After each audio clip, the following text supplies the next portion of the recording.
Hare Krishna. Welcome back to the live studios and becoming a little bit even more live with Rati Manjari's kirtans coming into the scene, enlivening all the devotees. We're here at Radha Lane, ISKCON of Houston, Texas, and next to Shri Shri Radha Nilamadhava Mandir. And we're here with some ecstatic kirtaniyas and devotees, eager to hear each and every one of them. We welcome all of you from cyberspace, no matter where you are. And we're deep into the Bhagavad-gita now. We're going to start the 11th chapter today. And let's start first by chanting Srila Prabhupada's Mangalacharana prayers to the Bhagavad-gita as it is.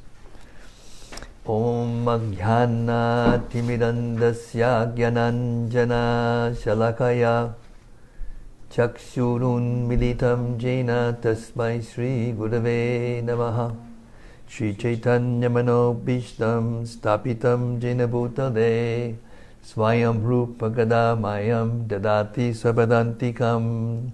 I was born in the darkest ignorance, and my spiritual master opened my eyes with the torch of knowledge.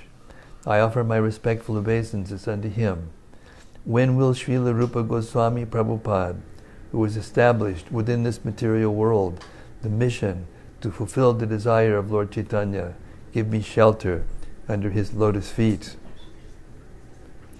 Vandeham Shri Guru Shri Yuta Padakamalam Shri Gurun Vaishnavangscha Shri Rupam Sagrajatam Sahagana Raghunathan Vitam Tam Sajivam Sadvaitam Savadutam Parijana Sahitam Krishna Chaitanya Devam Shri Radha Krishna Padan Sahagana Lalita Shri Vishakhan Vitangscha. I offer my respectful obeisances under the lotus feet of my spiritual master and under the feet of all Vaishnavas.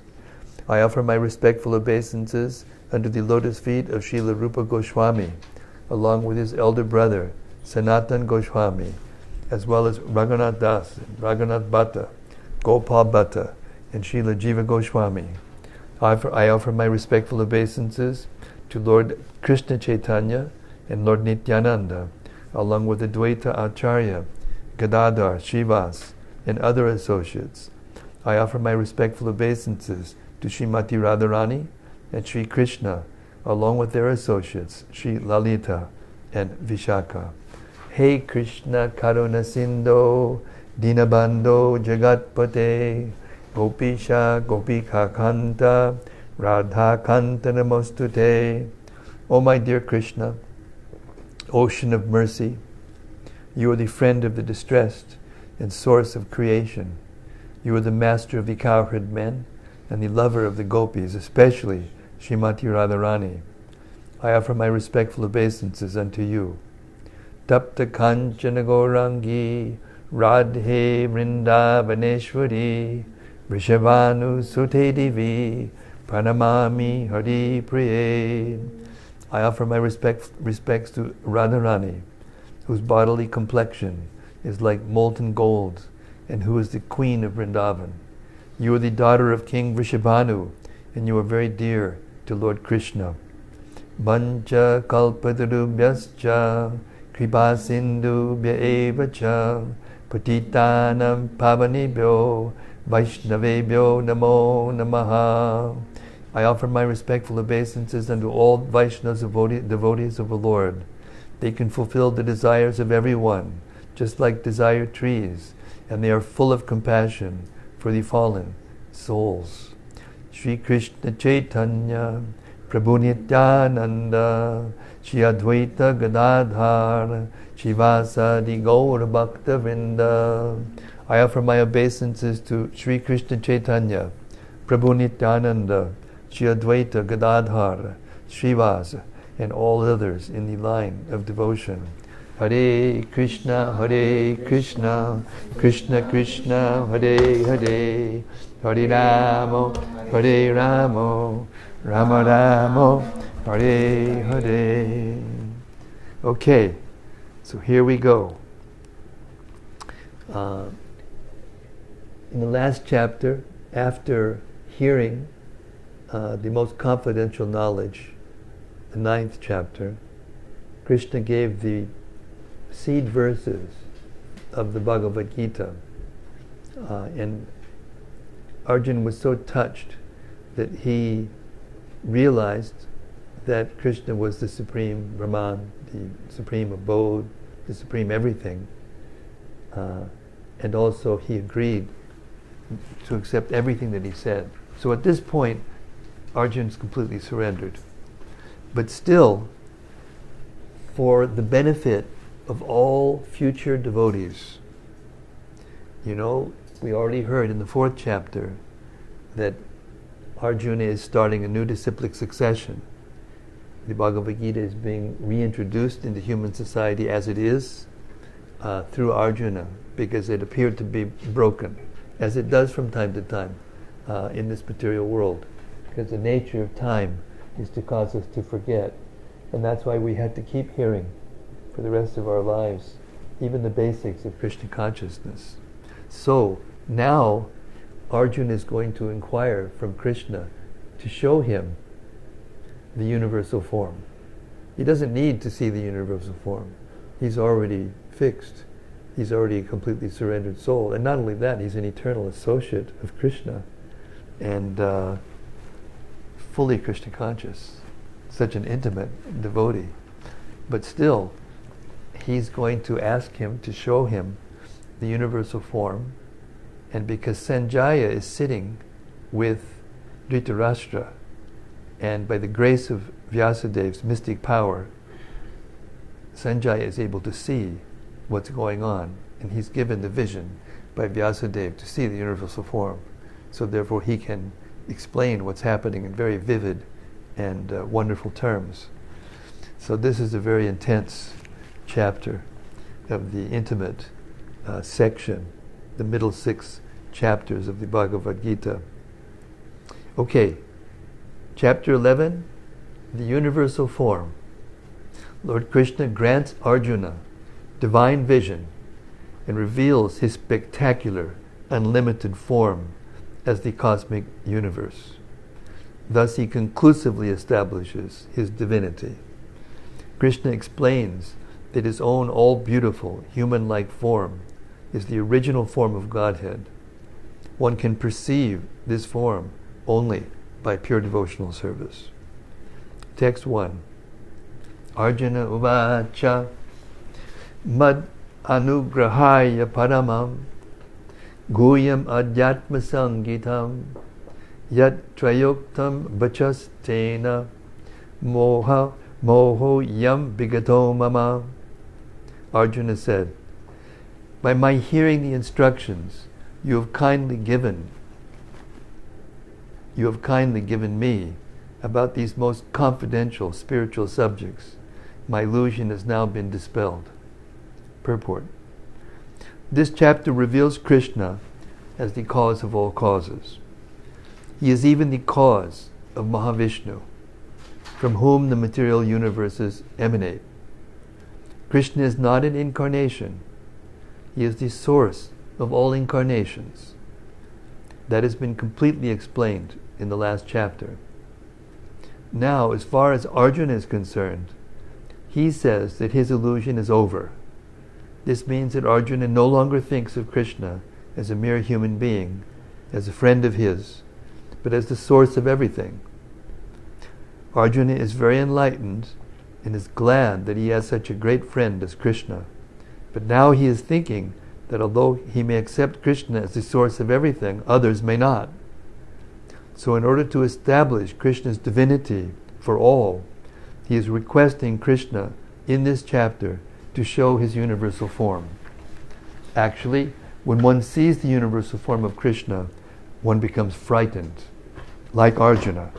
But Krishna is so kind that after showing it, he converts himself again into his original form. Arjuna agrees to what Krishna has several times said. Krishna is speaking to him just for his benefit. So Arjuna acknowledges that all this is happening to him by Krishna's grace. He is now convinced that Krishna is the cause of all causes and is present in everyone's heart as the Supersoul. Text 2. Bhavap yayau hi bhutanam shutau vistarasho maya tvatak kamalapatraksha mahatmyam apichavyayam. O lotus-eyed one, I have heard from you in detail about the appearance and disappearance of every living entity and have realized your inexhaustible glories. Purport. Arjuna addresses Lord Krishna as lotus-eyed. Krishna's eyes appear just like the petals of a lotus flower. Out of his joy, for Krishna has assured him in the previous chapter, Aham Krishnasya Jagata Prabhabhak Pralayastata. I am the source of the appearance and disappearance of this entire material manifestation. Arjuna has heard of this from the Lord in detail. Arjuna further knows that in spite of his being the source of all appearances and disappearances, he is aloof from them. As the Lord has said in the 9th chapter, he is all-pervading, yet he is not personally present everywhere. That is the inconceivable opulence of Krishna, which Arjuna admits that he has thoroughly understood. Text 3. Evam etadyata tattvam atmanam parameshwaram drashtum ichchami te rupam aishwaram purushottamam. O greatest of all personalities, O supreme form, though I see you here before me in your actual position, as you have described yourself, I wish to see how you have entered into this cosmic manifestation. I want to see that form of yours. I want to see that form of yours. Purport. The Lord said that because he entered into the material universe by his personal representation, the cosmic manifestation has been made possible and is going on. Now, as far as Arjuna is concerned, he is inspired by the statements of Krishna, but in order to convince others in the future who may think that Krishna is an ordinary person, Arjuna desires to see him actually in his universal form. Arjuna desires to see him again. Arjuna desires to see him actually in his universal form, to see how he is acting from within the universe, although he is apart from it. Arjuna's addressing the Lord as Purushottama is also significant. Since the Lord is the Supreme Personality of Godhead, he is present within Arjuna himself.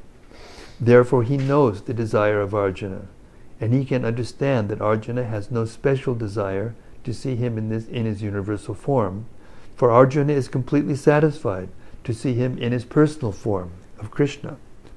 But the Lord can understand also that Arjuna wants to see the universal form to convince others. Arjuna did not have any personal desire for confirmation. Krishna also understands that Arjuna wants to see the universal form to set a criterion, for in the future there would be so many impostors who would pose themselves as incarnations of God. The people therefore should be careful.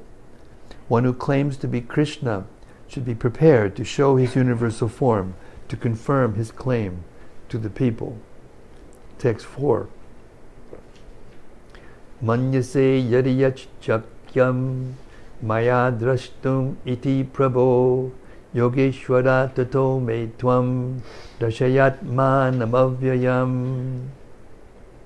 If you think that I am able to behold your cosmic form, O my Lord, O Master of all mystic power, then kindly show me that unlimited universal self. So Prabhupada used to comment that these so-called incarnations of God who are imitating, they will tell their followers that they will show them the universal form, and then they'll sit there and he'll say, "So, you saw it?" "No, I couldn't see it." "That's because you're not qualified yet. So you just do what I tell you, and then you'll be qualified, and then you can see it." So Arjuna and Krishna are avoiding this illusion by actually seeing the universal form. And not only Arjuna, but others saw it. There were others in higher planets that saw it, and Sanjaya saw it. So, hey, if you're going to be an incarnation, you got to be able to show the universal form in such a way as the person who's asking to see it can see it. Otherwise, you're a pretender. Purport. It is said that one can neither see, hear, understand, nor perceive the Supreme Lord Krishna by the material senses. But if one is engaged in loving transcendental service to the Lord from the beginning, then one can see the Lord by revelation. Every living entity is only a spiritual spark. Therefore, it is not possible to see or understand the Supreme Lord. Arjuna, as a devotee, does not depend on his speculative strength. Rather, he admits his limitations as a living entity and acknowledges Krishna's inestimable position. Arjuna could understand that for a living entity, it is not possible to understand the unlimited infinite. If the infinite reveals himself, then it is possible to understand the nature of the infinite by the grace of the infinite. The word Yogeshwara is also very significant here because the Lord has inconceivable power. If he likes, he can reveal himself by his grace, although he is unlimited. Therefore, Arjuna pleads for the inconceivable grace of Krishna. He does not give Krishna orders. Krishna is not obliged to reveal himself unless one surrenders fully in Krishna consciousness and engages in devotional service. Thus, it is not possible for persons who depend on the strength of their mental speculations to see Krishna. And later we're going to find out that the form of Krishna that Arjuna is seeing face to face now and accepting is more difficult to see than the universal form. Text 5. So therefore those who actually can see Krishna and accept him as the Supreme Personality of Godhead, in other words, see him as the Supreme Personality of Godhead, including the deity form, they are above those who can see the universal form. Text 5. Shri Bhagavan Uvacha Pashyame Partha Rupani Shatashota Sahasrashaha Nana Vidani Divyani Nana Varnakritini Cha. The Supreme Personality of Godhead said, "My dear Arjuna, O son of Pritha, see now my opulences, hundreds of thousands of very divine and multicolored forms." Purport. Arjuna wanted to see Krishna in his universal form, which, although a transcendental form, is just manifested for the cosmic manifestation, and is therefore subject to the temporary time of this material nature. As the material nature is manifested and not manifested, similarly, this universal form of Krishna is manifested and not manifested. It is not eternally situated in the spiritual sky like Krishna's other forms. As far as a devotee is concerned, he is not eager to see the universal form, but because Arjuna wanted to see Krishna in this way, Krishna reveals this form. This universal form is not possible to be seen by any ordinary man. Krishna must give one the power to see it. Text 6. Pashyadityan basun rudran ashvinau marutastata bahunyadrishta purvani Pashyacharyani Bharata. O best of the Bharatas, see here the different manifestations of Adityas, Vasus, Rudras, Ashwini Kumaras, and all the other demigods. Behold the many wonderful things which no one has ever seen or heard of before. Purport. Even though Arjuna was a personal friend of Krishna and the most advanced of learned men, it was still not possible for him to know everything about Krishna. Here it is stated that humans have neither heard nor known of all these forms and manifestations. Now Krishna reveals these wonderful forms. Text 7. Ahaikastam jagat krishnam pashyadya sacharacharam mama dehi gudashe kesha yatchan yat drashtumichchasi. O Arjuna, whatever you wish to see, behold at once in this body of mine. This universal form can show you whatever you now desire to see and whatever you may want to see in the future. Everything, moving and non-moving, is here completely in one place. That means you can see past, present, and future of everything in the whole universe in one place. Purport. No one can see the entire universe by sitting in one place. Even the most advanced scientist cannot see what is going on in other parts of the universe. But a devotee like Arjuna can see everything that exists in any part of the universe. Krishna gives him the power to see anything he wants to see, past, present, and future. Thus, by the mercy of Krishna, Arjuna is able to see everything. Now they're sending these satellites into space. Not satellites, but voyagers into space, deep space. And it's like you're trying to understand by looking through a straw. What you can see through a straw is just, this much space. And you're trying to understand the earth by looking through a straw. It's like that. It's just exactly like that. But now Arjuna's being given the vision to see the whole thing all at once from one place. Text 8.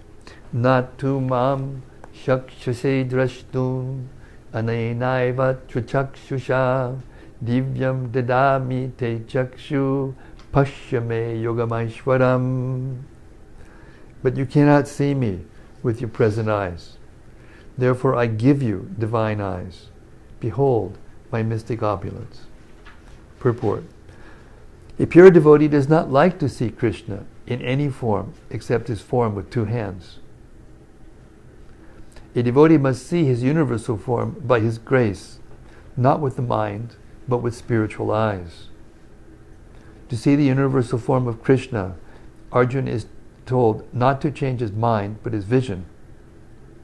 The universal form of Krishna is not very important.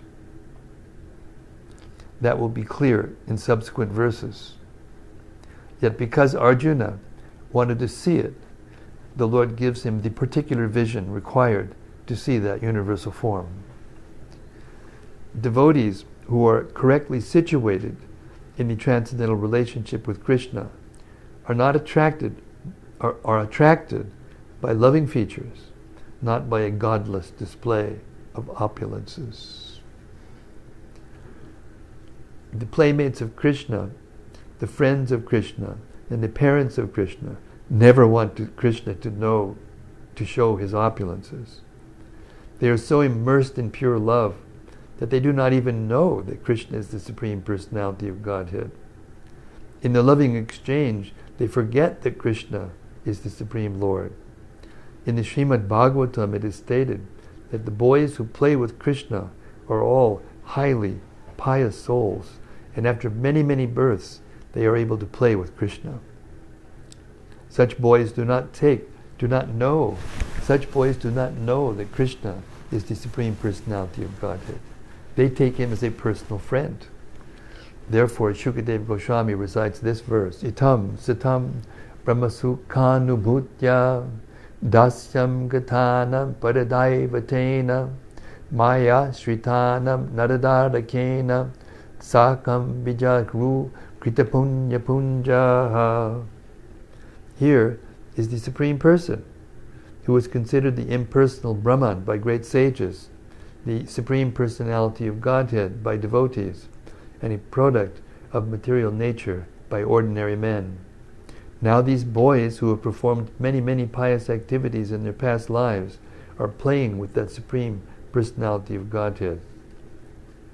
The fact is that the devotee is not concerned with seeing the Vishwarupa, the universal form, But Arjuna wanted to see it, to substantiate Krishna's statements, so that in the future people could understand that Krishna not only theoretically or philosophically presented himself as the Supreme, but actually presented himself as such to Arjuna.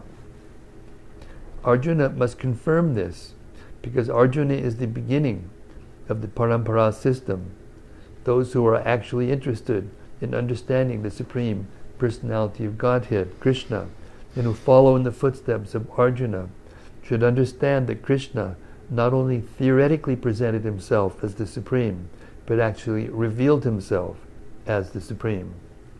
The Lord gave Arjuna the necessary power to see his universal form, because he knew that Arjuna did not particularly want to see it, as we have already explained. Text 9. Sanjaya uvacha evam uktva tato rajan maha yogeshwaro harihi darshayam asapartaya paramam rupamaishwaram. Sanjaya said, O king, having spoken thus, the Supreme Lord of all mystic power, the personality of Godhead, displayed his universal form to Arjuna. Text 10 and 11. Aneka vaktra nayanam, anekad bhuta darshanam, aneka divya bharanam, divyaneko diyat yatayudam, divyam mayam baradharam, divya gandanulepanam, sarvascharya mayam devam, anantam vishvato mukham. Arjuna saw in that universal form unlimited mouths, unlimited eyes, unlimited wonderful visions. The form was decorated with many celestial ornaments and bore many divine upraised weapons. He wore celestial garlands and garments, and many divine scents were smeared over his body. All was wondrous, brilliant, unlimited, all expanding. Purport. In these two verses, the repeated use of the word many indicates that there was no limit to the number of hands, mouths, legs, and other manifestations Arjuna was seeing. These manifestations were distributed throughout the universe, and by the grace of the Lord, Arjuna could see them while sitting in one place. That was due to the inconceivable potency of Krishna. Text 12. Divisurya sahasrasya bhaved yugapad utita yidi mag sadvishi sasyad vasastasya mahatmanaha. If hundreds of thousands of suns were to rise at once into the sky, their radiance might resemble the effulgence of the Supreme Person in that universal form. Purport. What Arjuna saw was indescribable, yet Sanjaya is trying to give a mental picture of that great revelation to Dhritarashtra. Neither Sanjaya nor Dhritarashtra were present, but Sanjaya, by the grace of Vyasa, could see whatever happened. Thus he now compares the situation, as far as it can be understood, to an imaginable phenomenon, that is, thousands of suns. Text 13.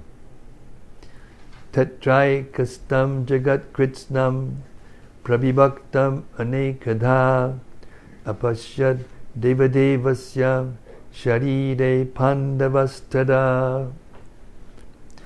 At that time Arjuna could see in the universal form of the Lord the unlimited expansions of the universe situated in one place, although divided into many, many thousands. Purport. The word tatra there is very significant. It indicates that both Arjuna and Krishna were sitting on the chariot when Arjuna saw the universal form. Others on the battlefield could not see this form because Krishna gave the vision only to Arjuna. Arjuna could see in the body of Krishna many thousands of planets. As we learn from Vedic scriptures, there are many universes and many planets. Some of them are made of earth, some are made of gold, some are made of jewels, some are very great, some are not so great, and so on. Sitting on his chariot, Arjuna could see all these things, but no one could understand what was going on between Arjuna and Krishna. Text 14. Exciting, eh? Text 14. Tatak semismaya vishto rishtat roma dhananjaya pranamya shirasa devam kritanjalir abhashata. Then, bewildered and astonished, his hair standing on end, Arjuna bowed his head to offer obeisances and with folded hands began to pray to the Supreme Lord. Purport. Once the divine division is revealed, the relationship between Krishna and Arjuna changes immediately. Before, Krishna and Arjuna had a relationship based on friendship. But here, after the revelation, Arjuna is offering obeisances with great respect, and with folded hands he is praying to Krishna. He is praising the universal form. Thus, Arjuna's relationship becomes one of wonder rather than friendship. Great devotees see Krishna as the reservoir of all relationships. In the scriptures, there are 12 basic kinds of relationships mentioned, and all of them are present in Krishna. It is said that he is the ocean of all relationships exchanged between two living entities, between the gods, or between the Supreme Lord and his devotees. Here Arjuna was inspired by the relationship of wonder, and in that wonder, although he was by nature very sober, calm, and quiet, he became ecstatic. His hair stood up, and he began to offer his obeisances under the Supreme Lord with folded hands. He was not, of course, afraid. He was affected by the wonders of the Supreme Lord. The immediate context is wonder. His natural loving friendship was overwhelmed by wonder, and thus he reacted in this way. Text 15. Arjuna uvacha pashyami devang stabadeva dehe sarvang stata bhuta vishesha sangam brahmanam isham kalamasanastam rishings cha sarvan uragangs cha divyan.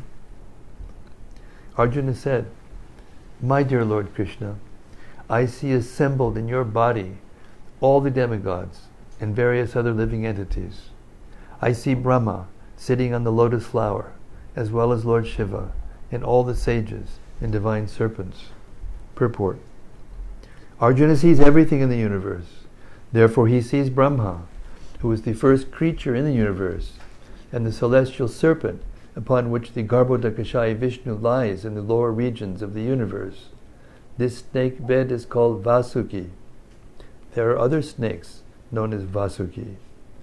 Arjuna can see from the Garbhodakashayi Vishnu up to the topmost part of the universe on the lotus flower planet, where Brahma, the first creature of the universe, resides.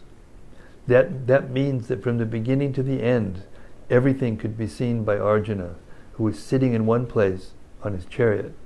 This was possible by the grace of the Supreme Lord Krishna. Text 16.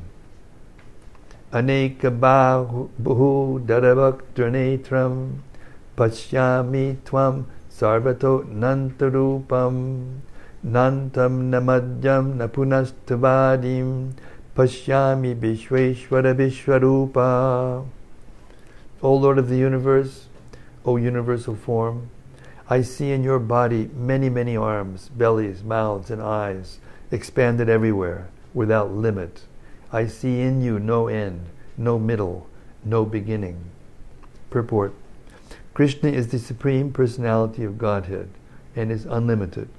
Thus, through him, everything could be seen. Text 17.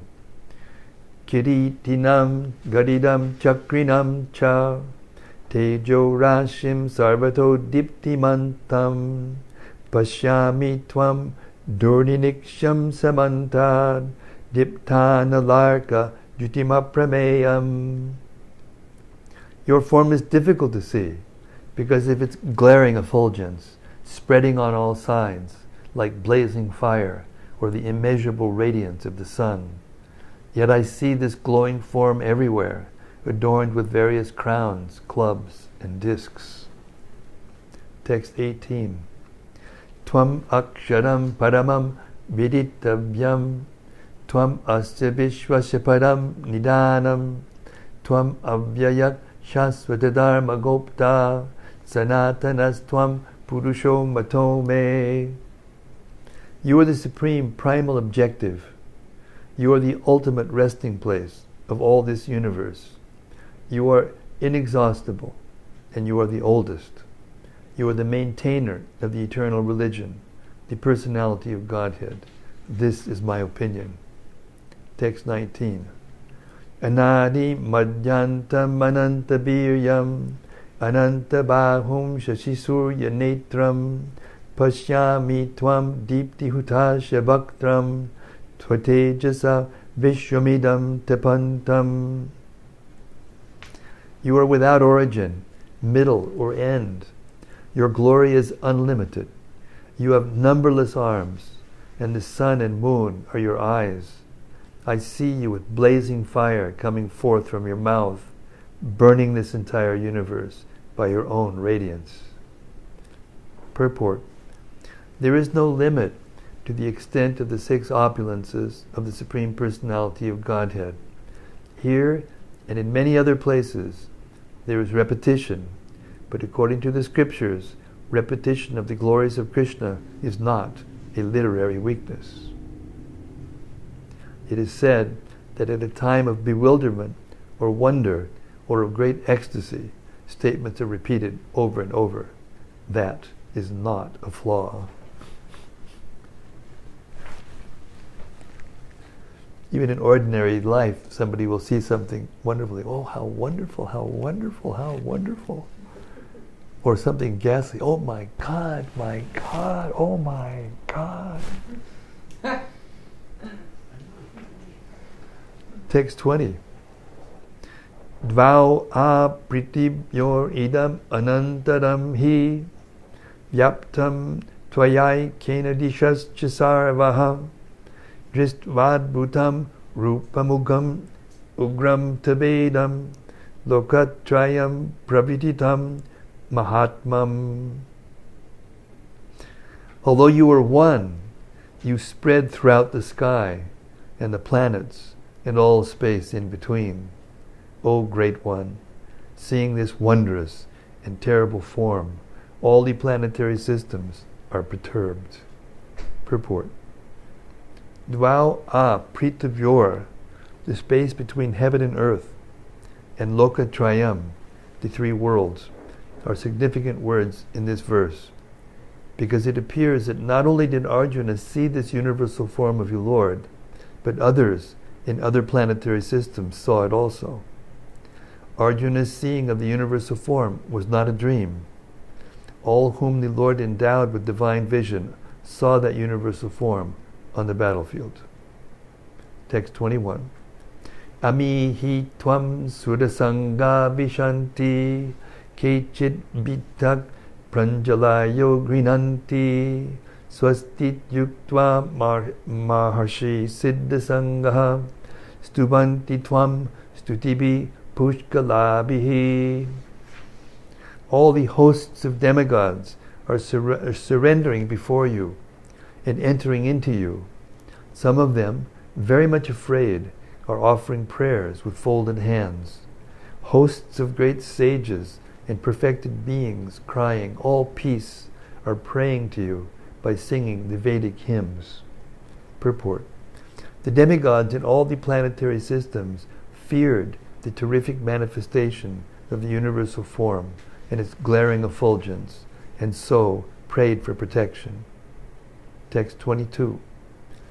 Rudraditya vasavo ye chasadya vishwe srinau marutas chomapascha gandharva yaksha surasiddha sangha bhikshanti tvam vismitas chaiva sarve. All the various manifestations of Lord Shiva, the Adityas, the Vasus, the Sadhyas, the Vishwadevas, the two Ashwis, the Maruts, the forefathers, the Gandharvas, the Yakshas, the Asuras, and the perfected demigods are beholding you in wonder. 23.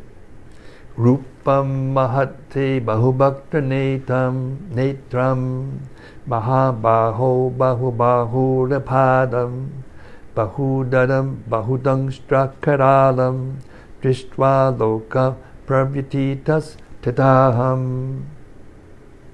Almighty One, Almighty Armed One, all the planets with their demigods are disturbed at seeing your great form with its many faces, eyes, arms, thighs, legs, and bellies, and your many terrible teeth, and as they are disturbed, so am I. Text 24. Nabak sprishang deeptimaneka varnam Vyatananam deepa vishala netram drishtva hi tvam prabhibitantaratma dritim na bindami shamang cha Vishnu. O all-pervading Vishnu, seeing you with your many radiant colors touching the sky, your gaping mouths, and your great glowing eyes, my mind is perturbed by fear. I can no longer maintain my steadiness or equilibrium of mind. Text 25. Dangstra karalani chite mukhani dristvaiva kala nalasani bhani tishona jane nalabena sharma prasida devesha jagannivasa. O Lord of Lords, O refuge of the worlds, please be gracious to me. I cannot keep my balance, seeing thus your blazing, death-like faces and awful teeth. In all directions, I am bewildered. Text 26, 27. Ami chatvam dhritarashtrasya putra sarve sahaivani vani palasangaihi bhishmo dronak sutaputras tatasau sahasmadiyar apiyoda mukhayi bhaktrani te dvaramana vishanti dangstrakaralani bayanakani kechit vilagna dashatantareshu sandrishyante churnitar uttamangrahi. All the sons of Dhritarashtra, along with their allied kings, and Bhishma, Drona, Karna, and our chief soldiers also, are rushing into your fearful mouths, and some I see trapped with heads smashed between your teeth. Purport. In a previous verse, the Lord promised to show Arjuna things he would be very interested in seeing.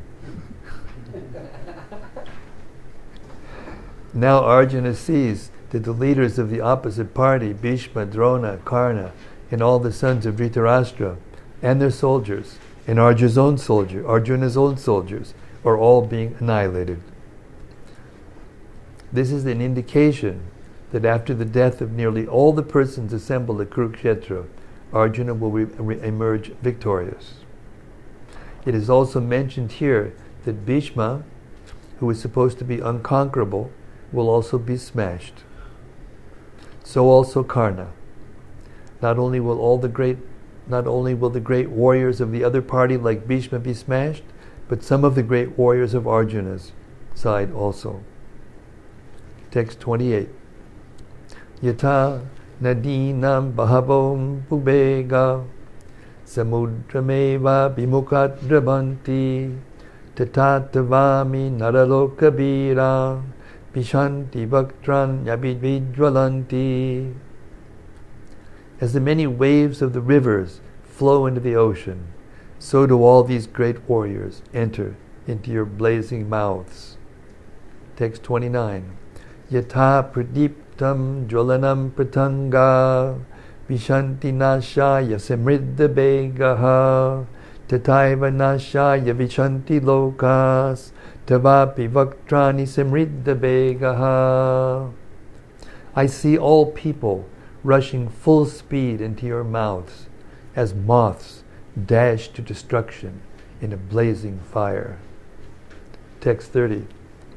Lili yase grisamanak samantal lokan samagran vadanar draladbihi tejobir apurya jagat samagram basastavogra patapanti Vishnu. O Vishnu, I see you devouring all people from all sides with your flaming mouths, covering all the universe with your effulgence. You are manifest with terrible, scorching rays. Text 31. You can see it's not much fun to worship the universal form.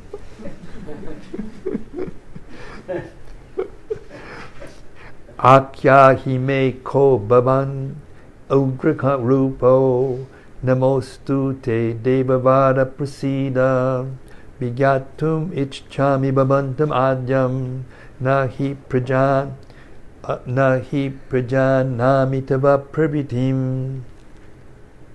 O Lord of Lords, so fierce of form, please tell me who you are. I offer my obeisances unto you. Please be gracious to me. You are the primal Lord. I want to know about you, for I do not know what your mission is. Text 32.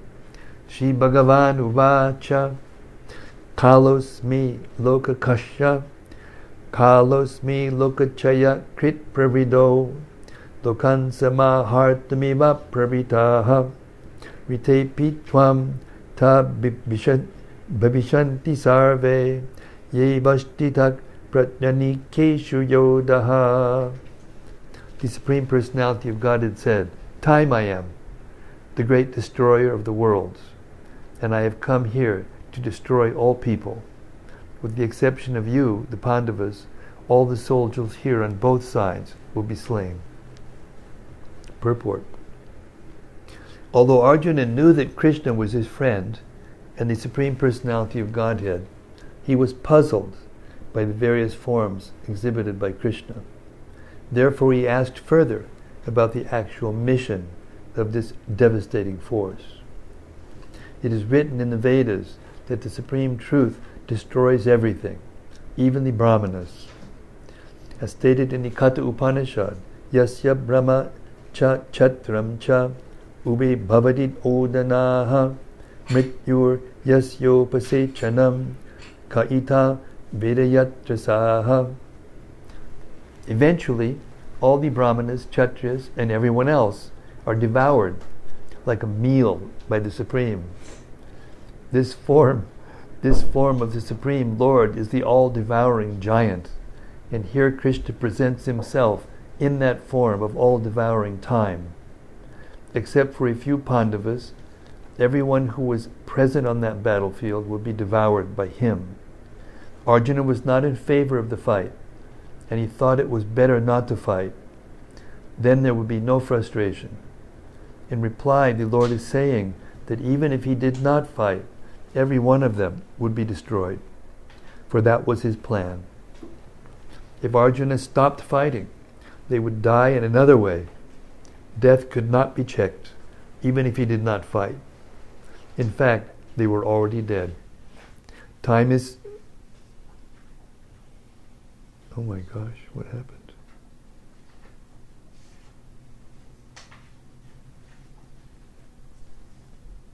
I just touched something and went to another place, and now I can't find where I was.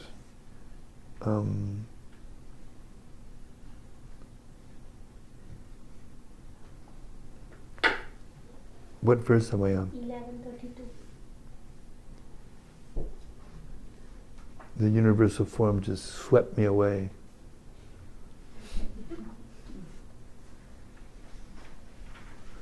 (1132). Then you read the last sentence.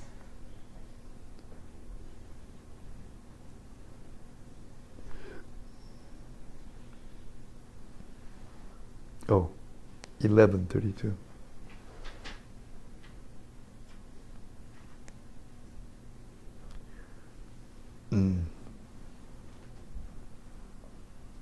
Sorry to break the wonderful, dramatic vibration that was pervading the room. It's a kind of a proof. You said that it's already dead.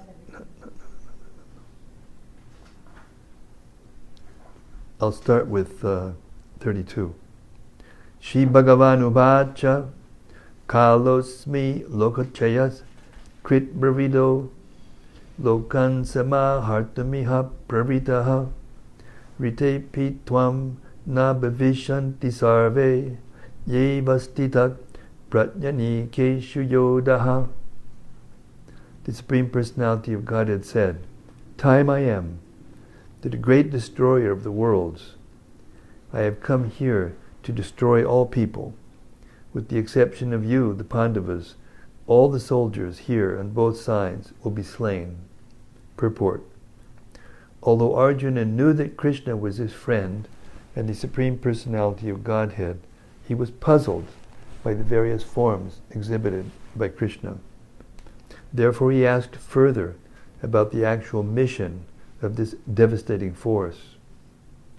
It is written in the Vedas that the Supreme Truth destroys everything, even the Brahmanas. As stated in the Katha Upanishad, Yasya Brahma Chatram Cha Ube Bhavadad Odanaha Mrityur Yasyo Pase Chanam Kaita Vedayatrasaha. Eventually, all the Brahmanas, Kshatriyas, and everyone else are devoured like a meal by Krishna. This form of the Supreme Lord is the all-devouring giant, and here Krishna presents himself in that form of all-devouring time. Except for a few Pandavas, everyone who was present on that battlefield would be devoured by him. Arjuna was not in favor of the fight, and he thought it was better not to fight. Then there would be no frustration. In reply, the Lord is saying that even if he did not fight, every one of them would be destroyed, for that was his plan. If Arjuna stopped fighting, they would die in another way. Death could not be checked, even if he did not fight. In fact, they were already dead. Time is destruction, and all manifestations are to be vanquished by the desire of the Supreme Lord. That is the law of nature. Text 33. Tasmat tvam utishta jashoda baswa jitva shatrum bhungshurajam samridam mayayayate nihatak purvameva nimitimatram bhavasavyasachin.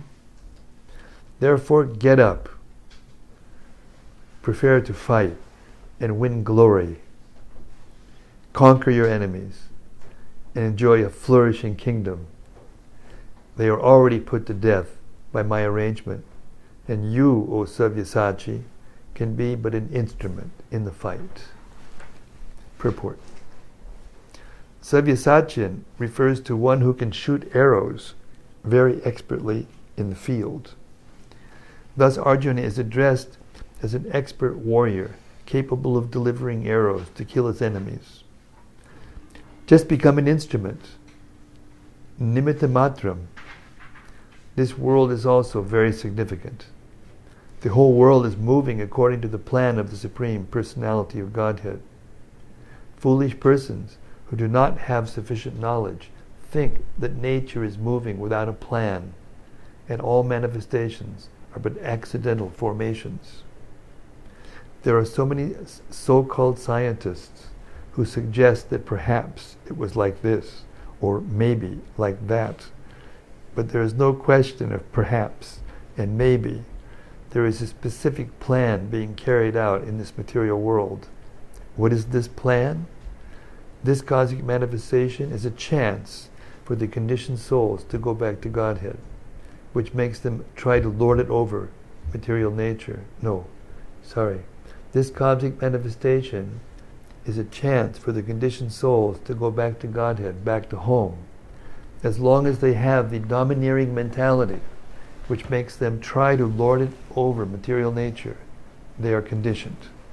But anyone who can understand the plan of the Supreme Lord and cultivate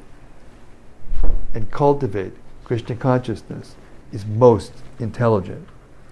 the creation and destruction of the cosmic manifestation are under the superior guidance of God. Thus the battle of Kurukshetra was fought according to the plan of God. Arjuna was refusing to fight, but he was told that he should fight in accordance with the desire of the Supreme Lord. Then he would be happy. If one is in full Krishna consciousness and his life is devoted to the Lord's transcendental service, he is perfect. Text 34. Dronam cha bhishmam cha jayadratam cha karnam titanyan apiyoda viran maya hatang stvam jahima vyavishta yudhyasur jetasirane sepatnan. Drona, Bhishma, Jayadratha, Karna, and the other great warriors have already been destroyed by me. Therefore kill them and do not be disturbed. Simply fight and you will vanquish your enemies in battle. Purport. Every plan is made by the Supreme Personality of Godhead, but He is so kind and merciful to His devotees that He wants to give the credit to His devotees who carry out His plan according to His desire. Life should therefore move in such a way that everyone acts in Krishna consciousness and understands the Supreme Personality of Godhead through the medium of a spiritual master. The plans of the Supreme Personality of Godhead are understood by His mercy, and the plans of the devotees are as good as His plans. One should follow such plans and be victorious in the struggle for existence. Nobody can write like this. Nobody can write like this. If you want to get it, read these Prabhupada's purports. I guess we are. Hare Krishna. 35. Sanjaya uvacha etach chutma bachanam keshavasya kritanjalir vipamana kiriti namaskritva bhuya eva samaskritva bhuya eva ha krishnam sagadgadam bita bitak pranamya. Sanjaya said to Dhritarashtra, O king, after hearing these words from the Supreme Personality of Godhead, the trembling Arjuna offered obeisances with folded hands again and again. He fearfully spoke to Lord Krishna in a faltering voice as follows. Purport. As we have already explained, because of the situation created by the universal form of the Supreme Personality of Godhead, Arjuna became bewildered in wonder. Thus he began to offer his respectful obeisances to Krishna again and again. And with faltering voice, he began to pray, not as a friend, but as a devotee in wonder. Text 36. Arjuna uvacha stane rishi kesha tava prakirtya jagat parishyat janurajyate cha rakshangsi bhitani disho dravanti sarve namasyanti cha siddha sangaha. Arjuna said, O Master of the senses, the world becomes joyful upon hearing your name, and thus everyone becomes attached to you. Although the perfected beings offer you their respectful homage, the demons are afraid, and they flee here and there. All this is rightly done. Purport. Arjuna, after hearing from Krishna about the outcome of the battle of Kurukshetra, became enlightened, and as a great devotee and friend of the Supreme Personality of Godhead, he said that everything done by Krishna is quite fit. Arjuna confirmed that Krishna is the maintainer and the object of worship for the devotees, and the destroyer of the undesirables. His actions are equally good for all. Arjuna understood herein that when the battle of Kurukshetra was being concluded, in outer space there were present many demigods, siddhas, and the intelligentsia of the higher planets. and they were observing the fight because Krishna was present there. When Arjuna saw the universal form of the Lord, the demigods took pleasure in it, but others, who were demons and atheists, could not stand it when the Lord was praised. Out of their natural fear of the devastating form of the Supreme Personality of Godhead, they fled. Krishna's treatment of the devotees and the atheists is praised by Arjuna. In all cases, a devotee glorifies the Lord because he knows that whatever he does is good for all. Text 37.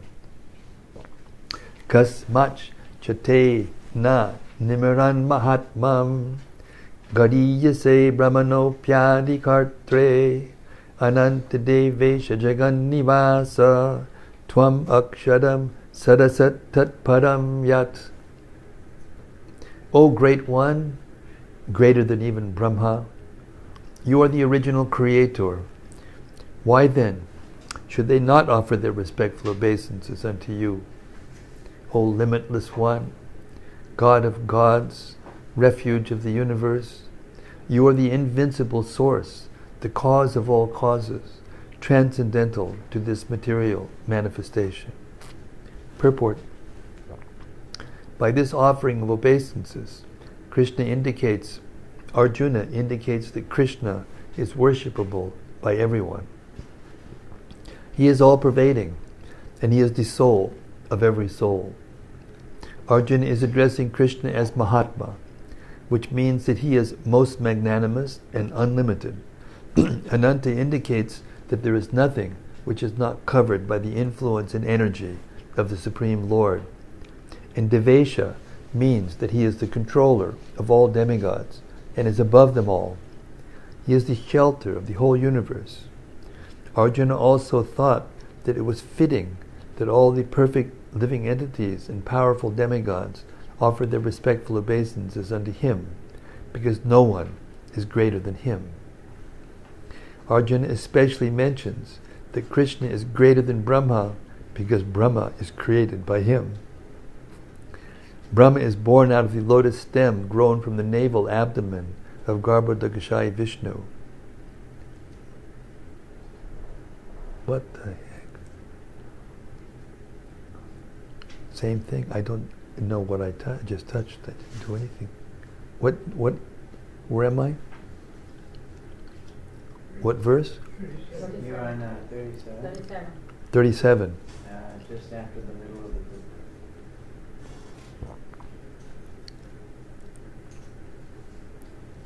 Arjuna especially mentions the Krishna. Wait a second. No, I went somewhere else.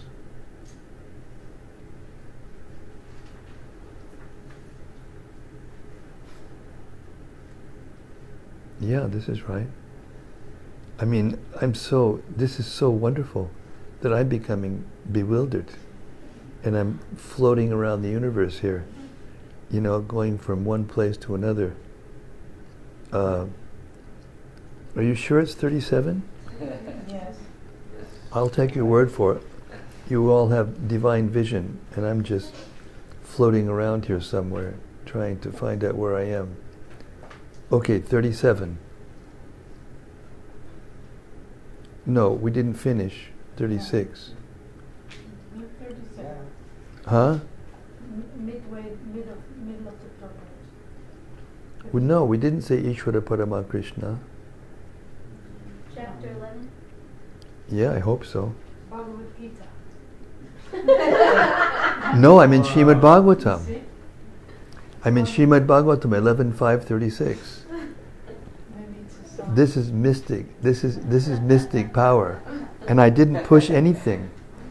Okay, now I know where I am. And I tried doing the this. Oh, 11:37, Bhagavad-gita.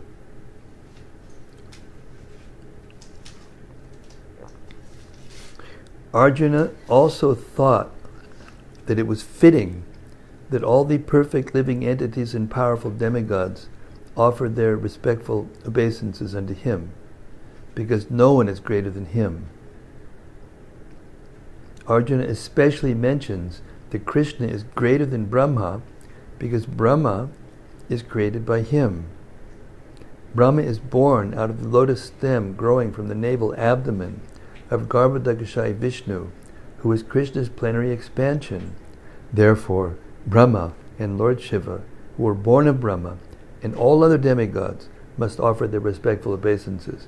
Now I figured out what happened. There's a little green thing that says Srimad Bhagavatam here. It is stated in Srimad Bhagavatam, and I made a mistake over here and I pushed my thumb on it, and it went to the Srimad Bhagavatam, to that verse. Hare Krishna. Anyway, it is stated in Srimad Bhagavatam that the Lord is respected by Lord Shiva and Brahma and similar other demigods. The word Aksharam is very significant because this material creation is subject to destruction. But the Lord is above this material creation.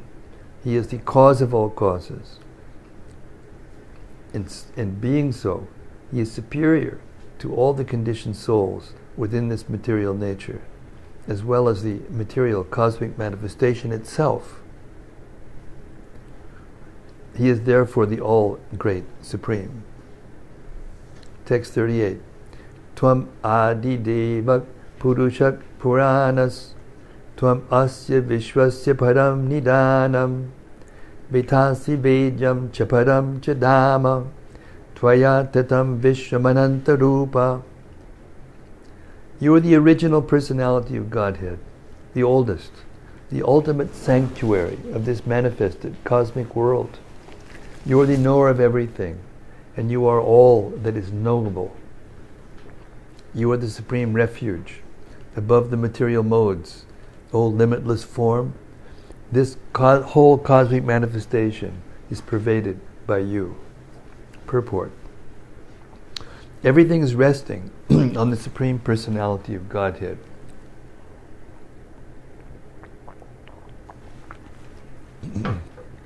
Therefore,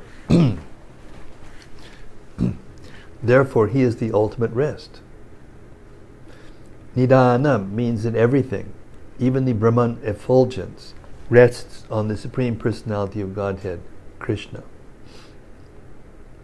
He is the knower of everything and that is happening in this world. And if knowledge has any end, he is the end of all knowledge. Therefore, he is the known and the knowable. He is the object of knowledge because he is all-pervading.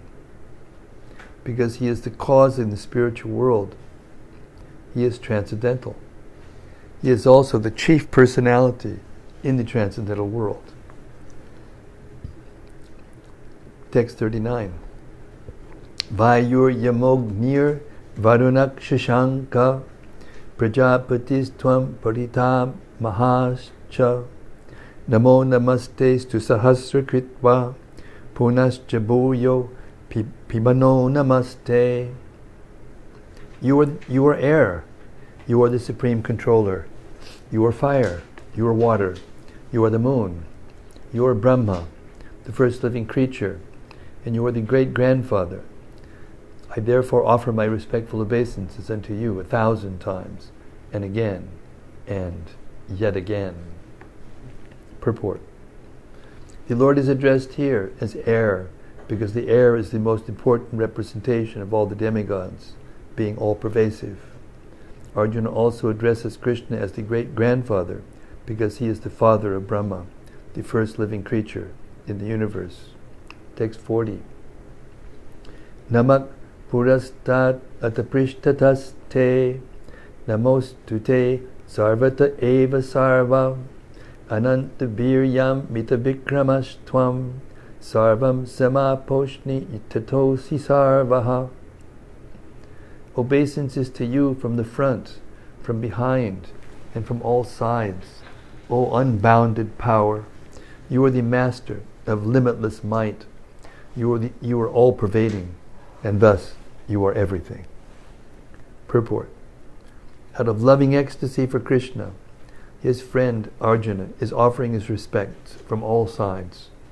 He is accepting that he is the master of all potencies and all prowess, and far superior to all the great warriors assembled on the battlefield.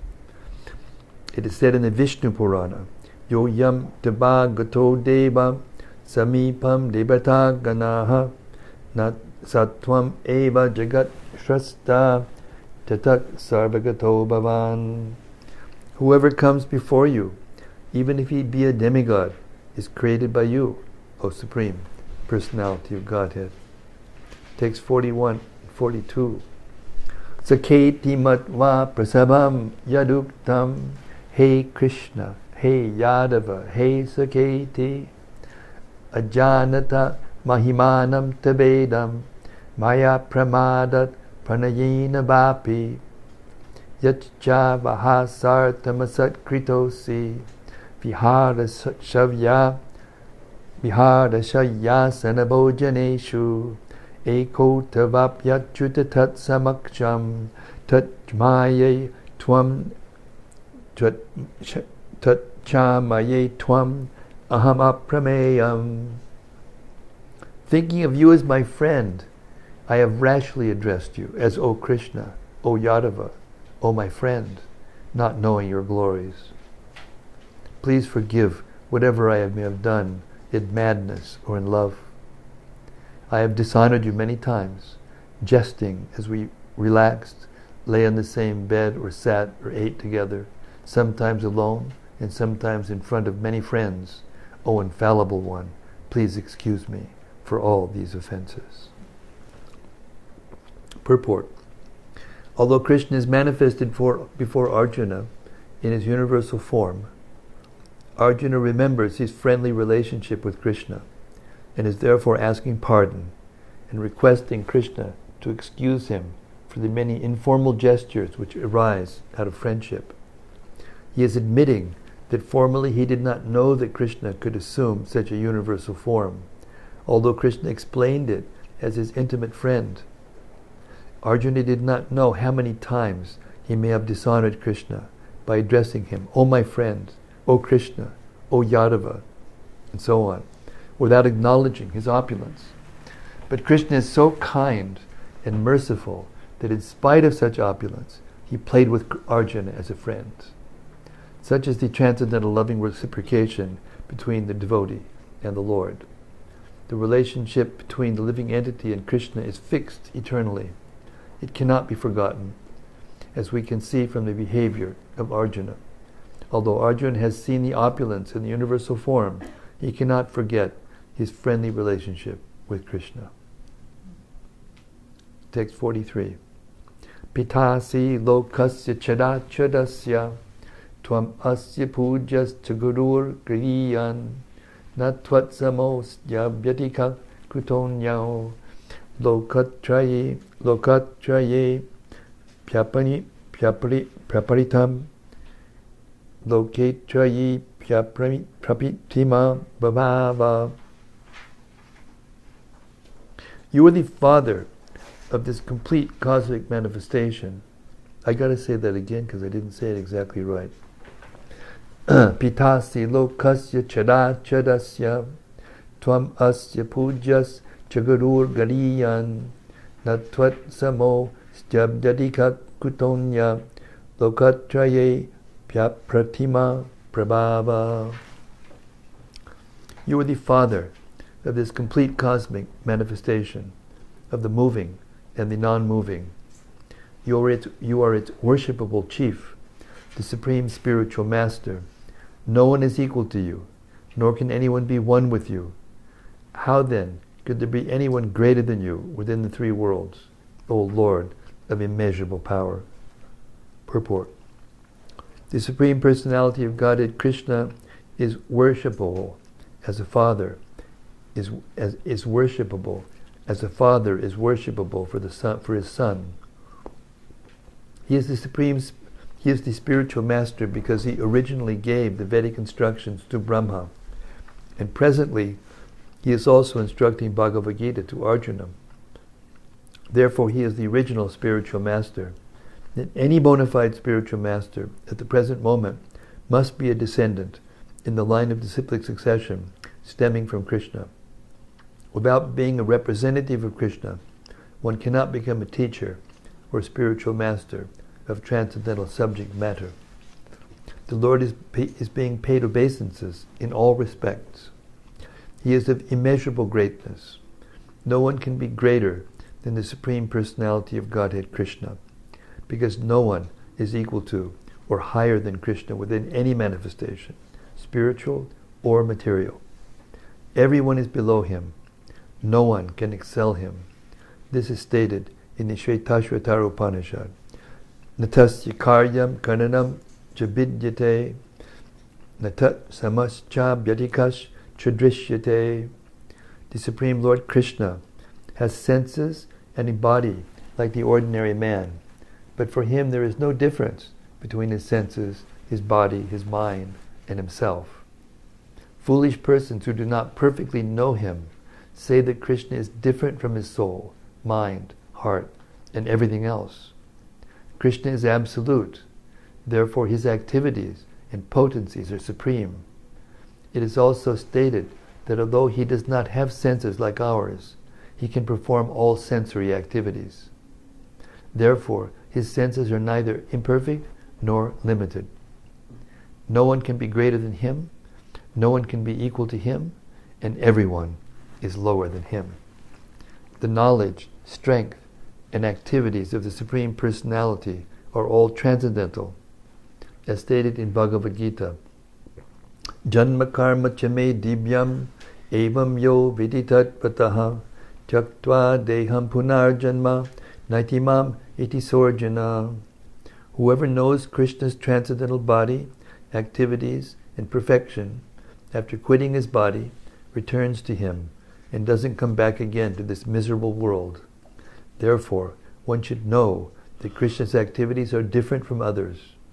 The best policy is to follow the principles of Krishna. That will make one perfect. It is also stated that there is no one who is master of Krishna. Everyone is his servant. The Chaitanya Charitamrita confirms, Ekale Ishwara Krishna Arasabhavritya. Only Krishna is God and everyone else is his servant. Everyone is complying with his order. There is no one who can deny his order. Everyone is acting according to his direction, being under his superintendence. As stated in the Brahma Samhita, he is the cause of all causes. Text 44, note to Trump. Text 44. Tasmat pranamya panidhaya kayam prasadaye tvam ahamishamidhyam piteva putrasya sakeva sakyu priyak priyayar hasideva sodom. You are the Supreme Lord, to be worshipped by every living being. Thus I fall down to offer you my respectful obeisances and ask your mercy. As a father tolerates the impudence of his son, a friend the impertinence of a friend, or a husband the familiarity of his wife, please tolerate the wrongs I may have done you. Purport. Krishna's devotees relate to Krishna in various relationships. One might treat Krishna as a son, or one might treat Krishna as a husband, as a friend, or as a master. Krishna and Arjuna are all related in friendship. As the father tolerates, or the husband or a master tolerates, so Krishna tolerates. Text 45. Adrishta purvam rishitosmi drishtva bhayena cha pravititam namo mano me tadeva me darshayat deva rupam prasida devesha jagannivasa. After seeing this universal form, which I have never seen before, I am gladdened, but at the same time, my mind is disturbed with fear. Therefore, please bestow your grace upon me and reveal again your form as the personality of Godhead, O Lord of Lords, O abode of the universe. Purport. Arjuna is always in confidence with Krishna because he is a very dear friend, and as a dear friend is gladdened by his friend's opulence. Arjuna is very joyful to see that his friend Krishna is the Supreme Personality of Godhead and can show such a wonderful universal form. But at the same time, After seeing that universal form, he is afraid that he has committed so many offenses to Krishna out of his unalloyed friendship. Thus his mind is disturbed out of fear, although he has had no reason to fear. Arjuna therefore is asking Krishna to show his Narayana form, because he can assume any form. This universal form is material and temporary, as the material world is temporary. But in the Vaikuntha planets, he has his transcendental form, with 4 hands as Narayana. There are innumerable planets in the spiritual sky, and in each of them, Krishna is present by his plenary manifestations of different names. Thus Arjuna desired to see one of the forms manifest in the Vaikuntha planets. Of course, in each Vaikuntha planet, the form of Narayana is 4-handed, but the 4 hands hold different arrangements of symbols, the conch shell, mace, lotus, and disc. According to the different hands these 4 things are held in, the Narayanas are variously named. All of these forms are one with Krishna. Therefore, Arjuna requests to see his 4-handed feature.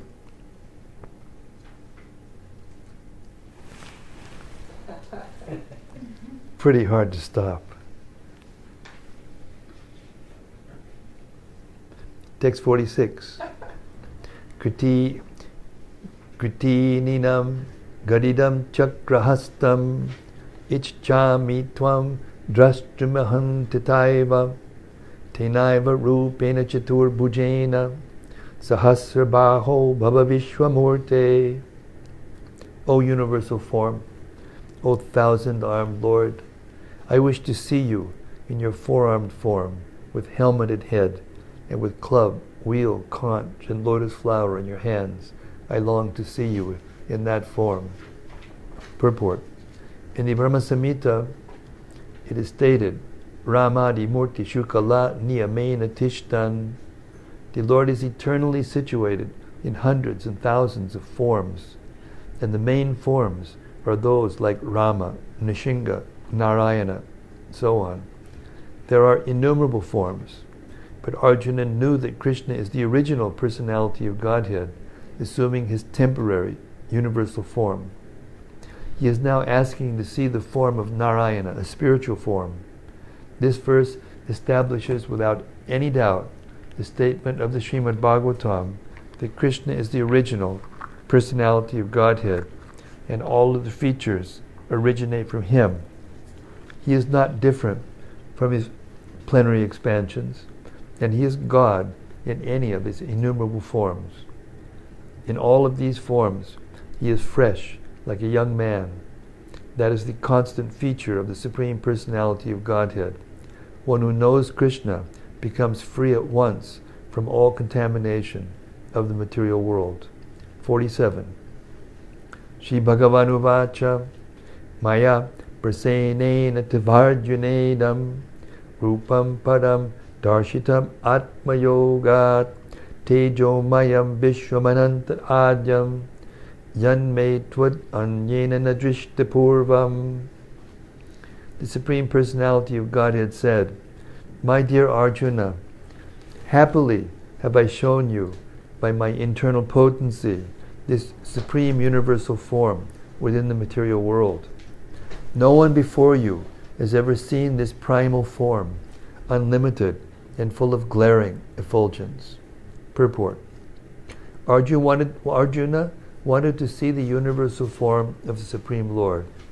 So Lord Krishna, out of his mercy upon his devotee Arjuna, showed his universal form, full of effulgence and opulence.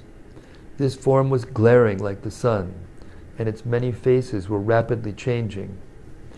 Krishna showed this form just to satisfy the desire of his friend Arjuna.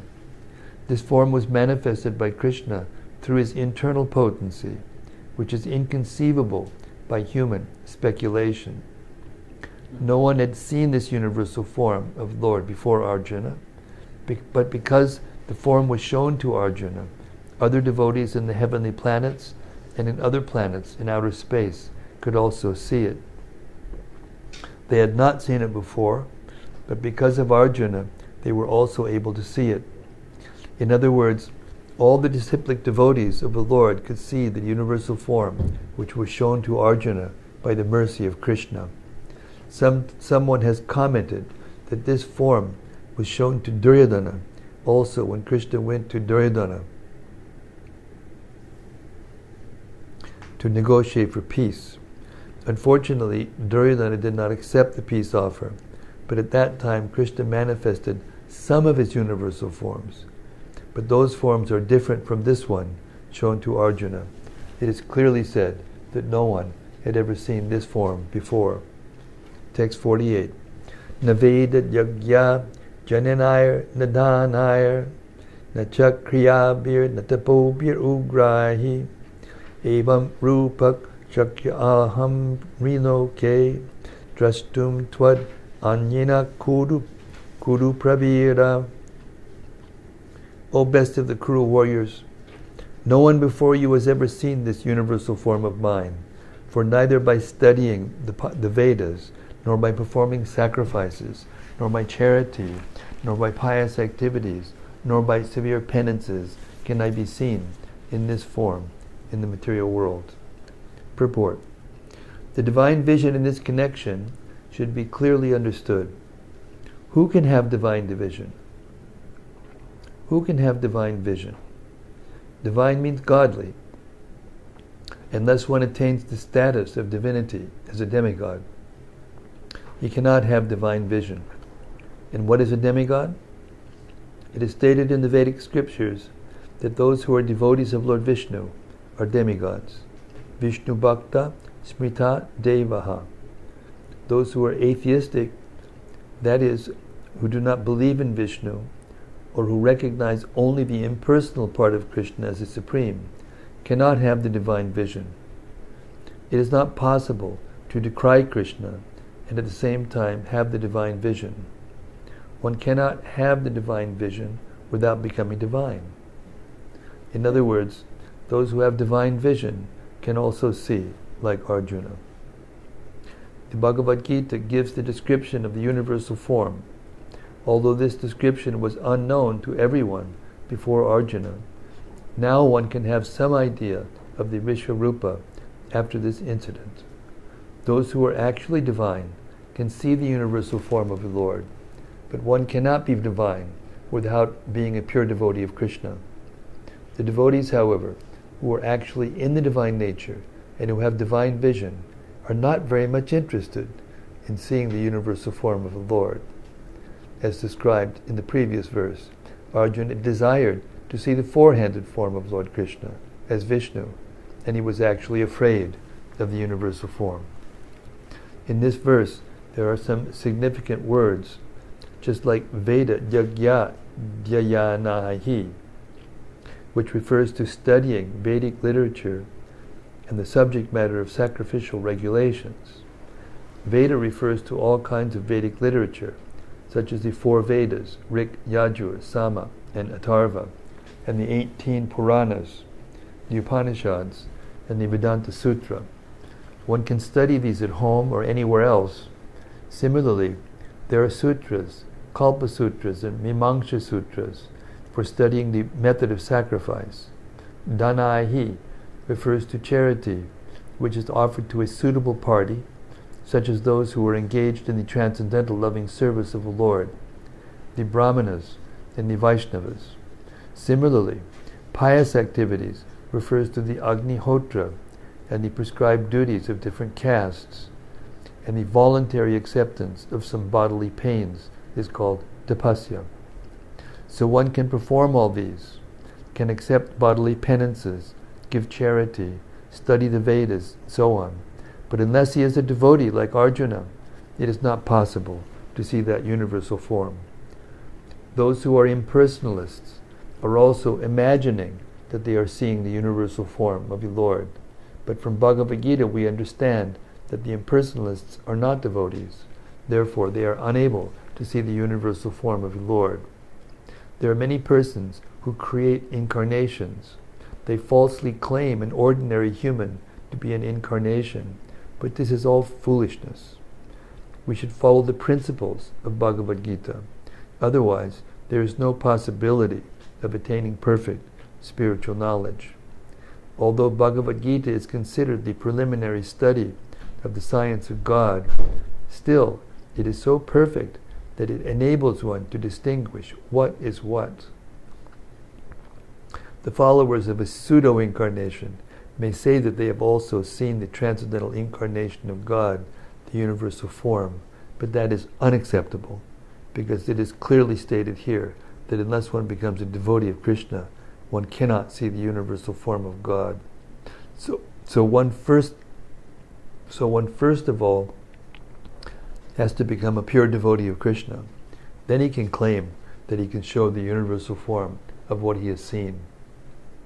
A devotee of Krishna cannot accept false incarnations or followers of false incarnations. Text 49. Mate vyatam ma chavimudha bhavo drishtva rupam goram idrin mamedam vyapeta bi pritamanak punastvam tadeva me rupamidam prapasya. You have been perturbed and bewildered by seeing this horrible feature of mine. Now let it be finished, my devotee. Be free again from all disturbances. With a peaceful mind, you can now see the form you desire. Purport. In the beginning of Bhagavad-gita, Arjuna was worried about killing Bhishma and Drona, his worshipful grandfather and master. But Krishna said that he need not be afraid of killing his grandfather. When the sons of Dhritarashtra tried to disrobe Draupadi in the assembly of the Kurus, Bhishma and Drona were silent. And for such negligence of duty, they should be killed. Krishna showed his universal form to Arjuna just to show him that these people were already killed for their unlawful action. So if anybody says that we think that women are less important, they should read this very carefully. Because just because of the insult of one woman, hundreds of millions of men got murdered. Don't ever insult a woman.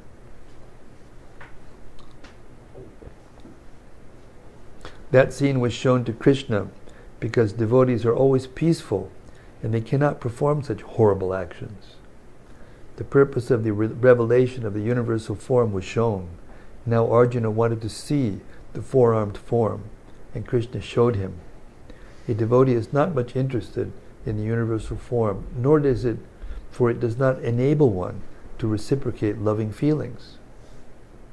Either a devotee wants to offer his respectful worshipful feelings, or he wants to see the two-handed form, Krishna form, so that he can reciprocate in loving service with the Supreme Personality of Godhead. Text 50.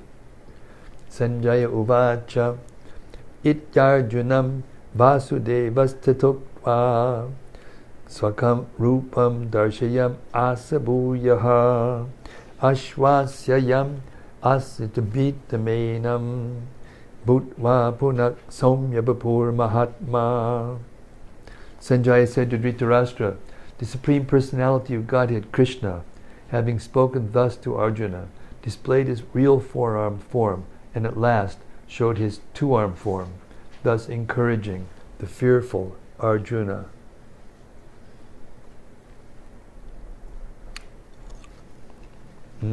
Somya Bapu.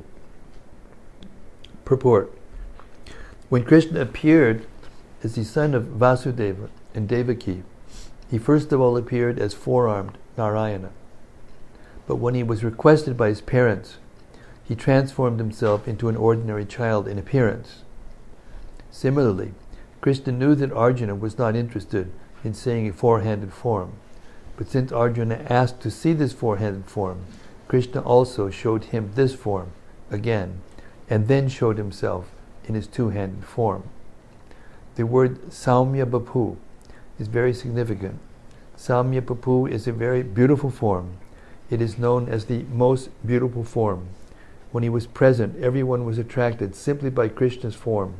And because Krishna is the director of the universe, he just banished the fear of Arjuna, his devotee, and showed him again his beautiful form of Krishna. In the Brahma Samhita it is stated, Premanjana churita bhakti bilochanena. Only a person whose eyes are smeared with the ointment of love can see the beautiful form of Sri Krishna. Text 51. Arjuna uvacha drishtvedam manusham rupam tabasaumyam janardana idanim asmi samrita satetak prakritim gataha. When Arjuna thus saw Krishna is an original form, he said, O Janardana, seeing this human-like form so very beautiful, I am now composed in mind, and I am restored to my original nature. Purport. Here the words Manusham Rupam clearly indicate the Supreme Personality of Godhead to be originally two-handed. Those who deride Krishna as if he were an ordinary person are shown here to be ignorant of his divine nature.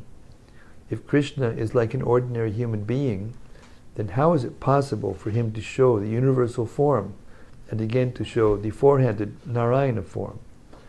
So it is very clearly stated in Bhagavad-gita that one who thinks that Krishna is an ordinary person and who misguides the reader by claiming that it is the impersonal Brahman within Krishna speaking is doing the greatest injustice. Krishna has actually shown his universal form and his four-handed Vishnu form. So how can he be an ordinary human being? A pure devotee is not confused by misguiding commentaries on Bhagavad-gita because he knows what is what. The original verses of Bhagavad-gita are as clear as the sun. They do not require lamplight from foolish commentators. We should put this up a sign on the asana in the temple room when you're giving class. Right there. Text 52. Shri Bhagavan uvacha sudurdarsham idam rupam drishtavan asiyan mama deva apyasya rupasya nityam darshana kangshinaha. The Supreme Personality of Godhead said, My dear Arjuna, this form of mine you are now seeing is very difficult to behold. Even the demigods are ever seeking the opportunity to see this form, which is so dear. Purport. In the 48th verse of this chapter, Lord Krishna concluded revealing his universal form and informed Arjuna that this form is not possible to be seen by so many pious activities, sacrifices, etc. Now here the word Sudarshanam is used, indicating that Krishna's two-handed form is still more confidential. One may be able to see the universal form of Krishna by adding a little tinge of devotional service to various activities like penances, Vedic study, and philosophical speculation. It may be possible, but without a tinge of bhakti, one cannot see. That has already been explained. Still, beyond that universal form, the form of Krishna with two hands is still more difficult to see. Even for demigods like Brahma and Lord Shiva. They desire to see him, and we have evidence in the Srimad Bhagavatam that when he was supposed to be in the womb of his mother Devaki, all the demigods from heaven came to see the marvel of Krishna. And they offered nice prayers to the Lord, although he was not at that time visible to them. They waited to see him. A foolish person may deride him, thinking him an ordinary person, and may offer respect not to him, but to the impersonal something within him. But these are all nonsensical postures. Krishna in his two-handed form is actually desired to be seen by demigods like Brahma and Shiva. In Bhagavad-gita, it is also confirmed, Avajananti mam mudha manushim tanamashritam. He is not visible to the foolish persons who deride him. Krishna's body, as confirmed by Brahma Samhita, is confirmed by Krishna himself in the Bhagavad-gita. It is completely spiritual and full of bliss and eternality. His body is never like a material body, but for some who make a study of Krishna by reading Bhagavad-gita or similar Vedic scriptures, Krishna is a problem. For one using a material process, Krishna is considered to be a great historical personality and very learned philosopher. But he is an ordinary man, and even though he was so powerful, he had to accept a material body. Ultimately, they think that the absolute truth is impersonal. Therefore, they think that from his impersonal feature, he assumed a personal feature attached to material nature. This is a materialistic calculation of the Supreme Lord. Another calculation is speculative. Those who are in search of knowledge also speculate on Krishna and consider him to be less important than the universal form of the Supreme. Thus, some think that the universal form of Krishna, which was manifested to Arjuna, is more important than his personal form. According to them, the personal form of the Supreme is something imaginary. They believe that in the ultimate issue, the absolute truth is not a person. But the transcendental process is described in Bhagavad-gita, chapter 4. To hear about Krishna from authorities, that is the actual Vedic process. And those who are actually in the Vedic line hear about Krishna from authority. And by repeated hearing about him, Krishna becomes dear. As we have several times discussed, Krishna is covered by his Yogamaya potency. He is not to be seen or revealed by anyone and everyone. Only to one to whom he reveals himself can he be seen. This is confirmed in the Vedic literature. For one who is a surrendered soul, the absolute truth can actually be understood. The transcendentalist, by continuous Krishna consciousness and by devotional service to Krishna, can have his spiritual eyes opened and can see Krishna by revelation. Such a revelation is not possible even for the demigods. Therefore, it is difficult even for the demigods to understand Krishna. And the advanced demigods are always in hope of seeing Krishna in his two-handed form. The conclusion is that although to see the universal form of Krishna is very, very difficult and not possible for anyone and everyone, it is still more difficult to understand his personal form as Shyamasundar. Text 53. Naham vidair na tapasa nadhani na chachedyaya shakya evam vido drashtum drishtavan asimam yata. The form you are seeing with your transcendental eyes cannot be understood simply by studying the Vedas, nor by undergoing severe penances, nor by charity, nor by worship. It is not by these means that one can see me as I am. Purport. Krishna first appeared before his parents Devaki and Vasudeva in the four-handed form, and then he transformed himself into the two-handed form. This mystery is very difficult to understand for those who are atheists or who are devoid of devotional service. For scholars who have simply studied Vedic literature by way of grammatical knowledge or mere academic qualifications, Krishna is not possible to understand. Nor is he to be understood by persons who officially go to the temple to offer worship. They make their visit, but they cannot understand Krishna as he is. Krishna can be understood only through the path of devotional service, as explained by Krishna himself in the next verse. Bhaktya tvananyaya shakya aham evam vidorjuna gyatum drashtum chatatmena pravishtum chaparantapa. My dear Arjuna, only by undivided devotional service can I be understood as I am, standing before you, and can thus be seen directly. Only in this way can you enter into the mysteries of my understanding. Purport. Krishna can be understood only by the process of undivided devotional service. He explicitly explains in this verse so that authorized commentators who try to understand, he explicitly explains in this verse so that unauthorized commentators who try to understand Bhagavad-gita by the speculative process will know that they are simply wasting their time. No one can understand Krishna or how he came from parents in a four-handed form and at once changed himself in two-handed form. These things are very difficult to understand by study of the Vedas or by philosophical speculation. Therefore, it is clearly stated here that no one can see him or enter into understanding of these matters. Those who, however, are very experienced students of Vedic literature can learn about him from the Vedic literature in so many ways. There are so many rules and regulations, and if one at all wants to understand Krishna, he must follow the regulated principles described in the authoritative literature. One can perform penance in accordance with those principles. For example, to undergo serious penances, one may observe fasting on Janmashtami, the day on which Krishna appeared, and on the 2 days of Ekadashi, the 11th day after the new moon, and the 11th day after the full moon.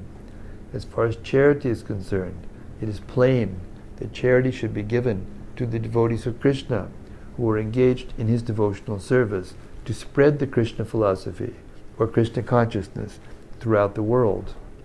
Krishna consciousness is a benediction to humanity. Lord Chaitanya was appreciated by Rupa Goswami as the most munificent man of charity because love of Krishna, which is very difficult to achieve, was distributed freely by him.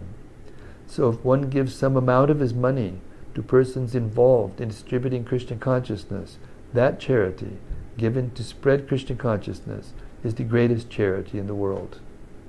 And if one worships as prescribed in the temples in India, there is always some statue, usually of Vishnu or Krishna. That is a chance to progress by offering worship and respect to the Supreme Personality of Godhead. For the beginners in devotional service to the Lord, temple worship is essential, and this is confirmed in the Vedic literature. Yasya Devi Parabhaktir Yata Devi Tathakaro Tasyaite Katitayartaha Prakashante Mahatmanaha. One who has unflinching devotion for the Supreme Lord and is directed by the spiritual master, in whom he has similar unflinching faith, can see the Supreme Personality of Godhead by revelation. One cannot understand Krishna by mental speculation. For one who does not take personal training under the guidance of a bona fide spiritual master, it is impossible to even begin to understand Krishna. The word "to" is specifically used here to indicate that no other process can be used, can be recommended, or can be successful in understanding Krishna. The personal forms of Krishna, the two-handed form and the four-handed, are described as sudurdarsham, very difficult to see. They are completely different from the temporary, universal form shown to Arjuna.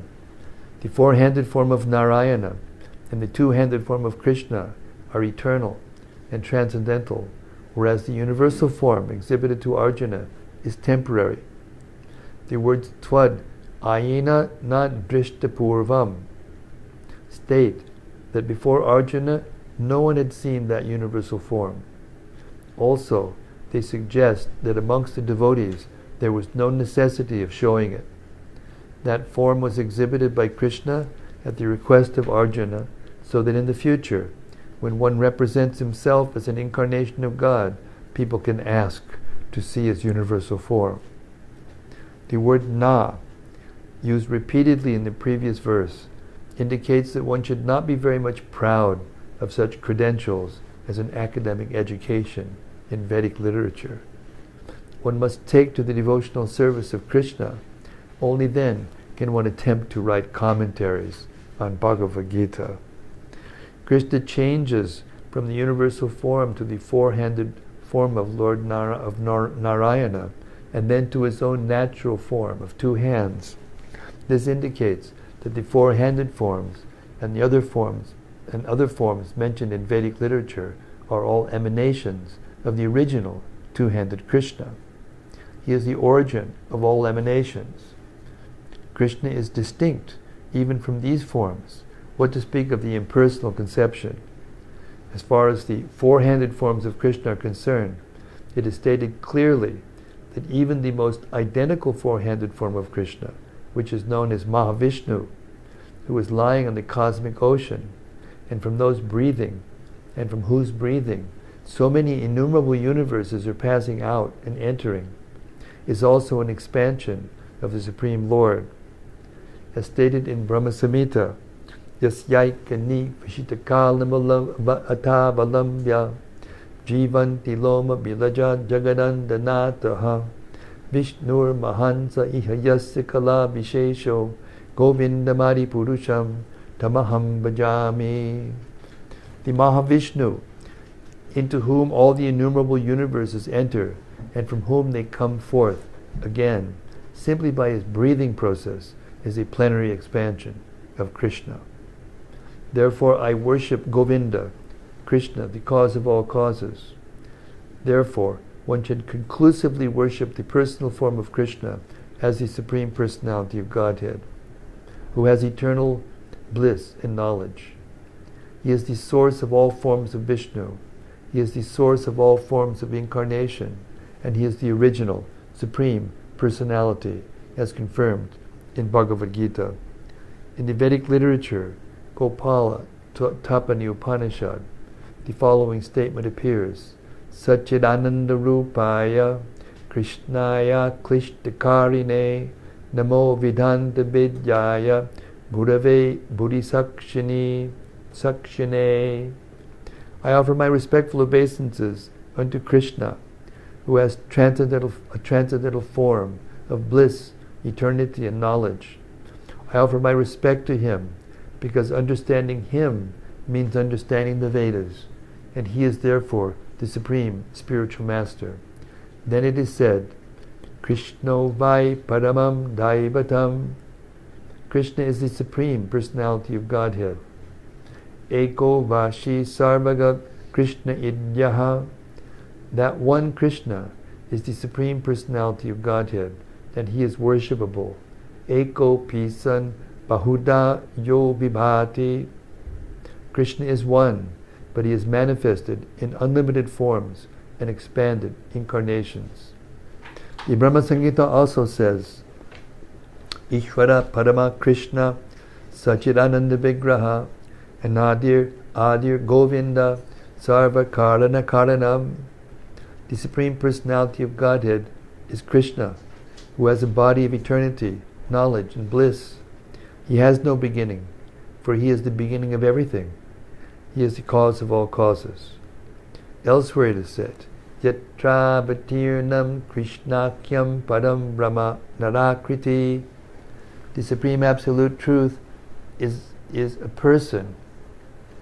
His name is Krishna, and sometimes he descends on this earth.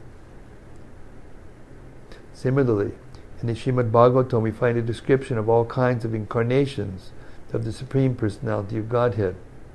And in this list, the name of Krishna also appears. But then it is said that this Krishna is not an incarnation of God, but is the original, Supreme Personality of Godhead himself. Ete chang shakala pungsa Krishnaste tu Bhagavan Swayam. Similarly, in Bhagavad-gita, the Lord says, Mattak paratanam nanyat. There is nothing superior to my form as the personality of Godhead, Krishna. He also says elsewhere in Bhagavad-gita, Aham adir hidevanam. I am the origin of all the demigods. And after understanding Bhagavad-gita from Krishna, Arjuna also confirms this in the following words, Padam Brahma Padam Dhamma Pavitram Paramam Bhavan. I now fully understand that you are the Supreme Personality of Godhead, the Absolute Truth, and that you are the refuge of everything. Therefore, the universal form which Krishna showed to Arjuna is not the original form of God. The original is the Krishna form. The universal form, with its thousands and thousands of heads and hands, is manifest just to draw the attention of those who have no love for God. It is not Krishna's original form. The universal form is not attractive for pure devotees who are in love with the Lord in different transcendental relationships. The Supreme Godhead exchanges transcendental love in its original form of Krishna. Therefore, to Arjuna, who was so intimately related with Krishna in friendship, this form of the universal manifestation was not pleasing. Rather, it was fearful. Arjuna, who was a constant companion of Krishna's, must have had transcendental eyes. He was not an ordinary man. Therefore, he was not captivated by the universal form.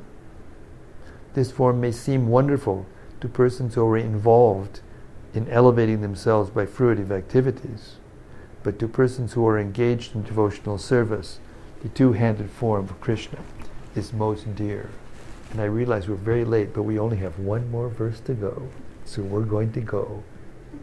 Mat karma krin mat paramo mat bhakta sangabharjitaha nirvairak sarvabhuteshu yaksamam eti pandava. My dear Arjuna, he who engages in my pure devotional service, free from the contaminations of fruitive activities and mental speculation, he who works for me, who makes me the supreme goal of his life, and who is friendly to every living being, he certainly comes to me. Purport. Anyone who wants to approach the Supreme of all the personalities of Godhead on the Krishna local planet in the spiritual sky and be intimately connected with the Supreme Personality of Godhead, Krishna, must take this formula as stated by the Supreme himself. Therefore, this verse is considered to be the essence of Bhagavad-gita. The Bhagavad-gita is a book directed to the conditioned souls who are engaged in the material world with the purpose of lording it over nature and who do not know of the real spiritual life. The Bhagavad-gita is meant to show how one can understand his spiritual existence and his eternal relationship with the Supreme Spiritual Personality, and to teach one how to go back home, back to Godhead. Now here is the verse which clearly explains the process by which one can attain success in his spiritual activity, devotional service. As far as work is concerned, one should transfer his energy entirely to Krishna conscious activities. As stated in the Bhakti Rasamrita Sindhu, anasaktasya vishayan yatarham upayunjataha nirbandak Krishna sambande yuktam vairagyam uchate. No work should be done by any man except in relationship to Krishna. This is called Krishna karma. One may be engaged in various activities, but one should not be attached to the result of his work. The result should be done only for him. For example, one may be engaged in business, but to transform that activity into Krishna consciousness, one has to do business for Krishna. If Krishna is the proprietor of the business, then Krishna should enjoy the profit of the business. If a businessman is in possession of thousands of dollars, and if he has to offer all this to Krishna, he can do it. This is work for Krishna. Instead of constructing a big building for his sense gratification, he can construct a nice temple for Krishna, and he can install the deity of Krishna and arrange for the deity's service as is outlined in the authorized books of devotional service. This is all Krishna karma. One should not be attached to the result of his work, but the result should be offered to Krishna, and one should accept as prasadam the remnants of offerings to Krishna. If one constructs a very big building for Krishna and installs the deity of Krishna, one is not prohibited from living there, but it is understood that the proprietor of the building is Krishna. That is called Krishna consciousness.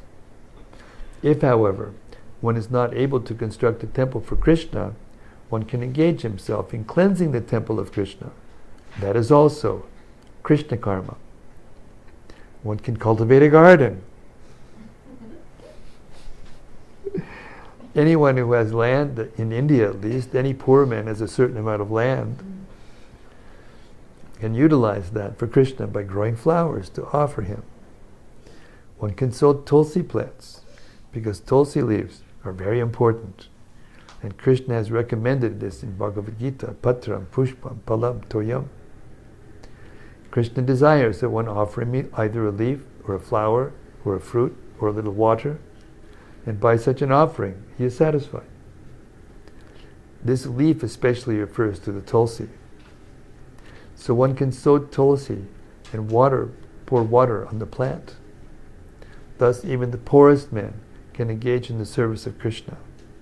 These are some of the examples of how one can engage in working for Krishna.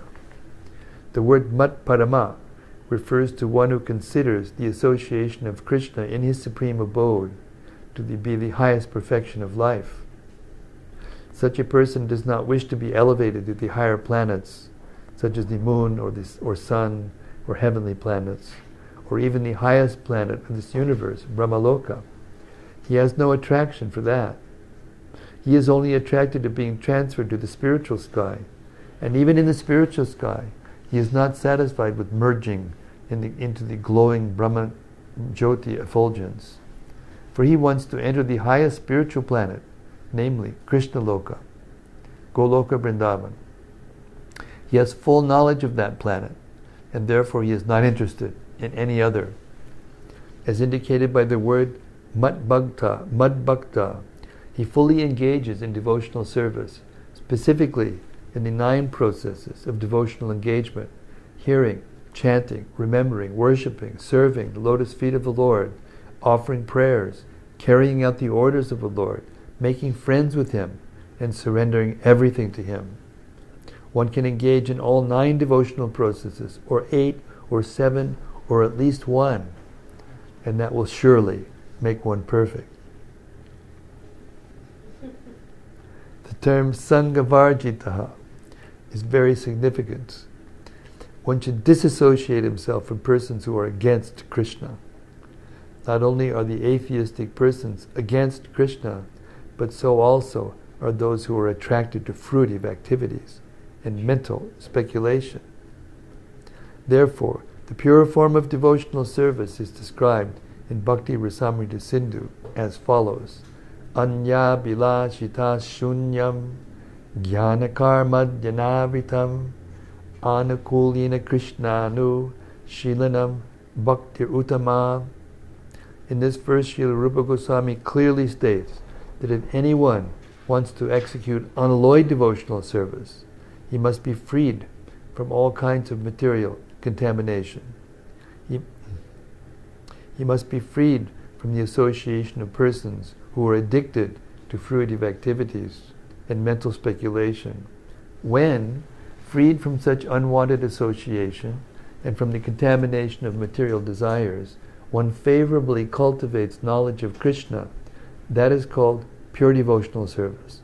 Anukulyana Krishyasya, Anukulyasya sankalpa, Pratikulyasya varjanam.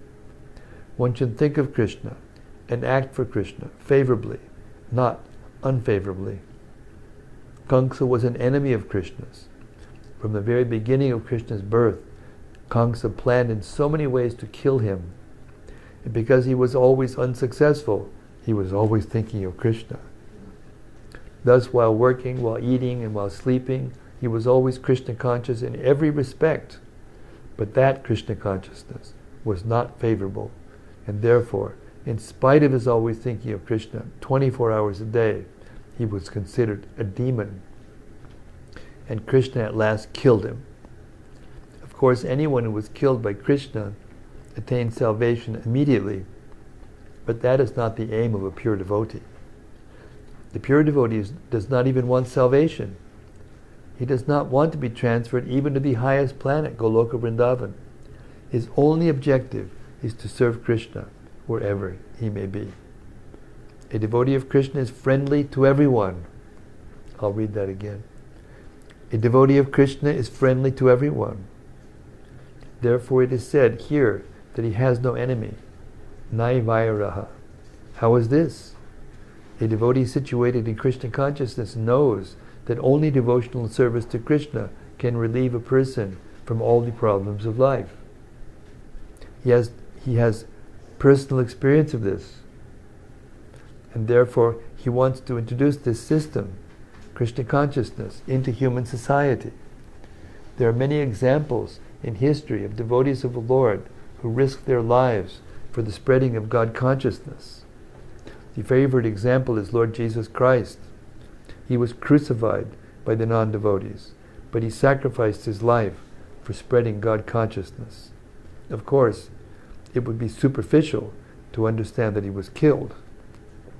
Similarly, in India, there are many examples such as Thakur Haridas and Prahlad Maharaj. Why such risk?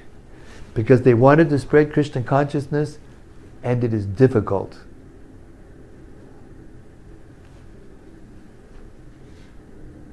A Krishna conscious person knows that if a man is suffering, it is due to his forgetfulness of his eternal relationship with Krishna. Therefore, the highest benefit one can render to human society is relieving one's neighbor from all material problems. In such a way, a pure devotee is engaged in the service of the Lord.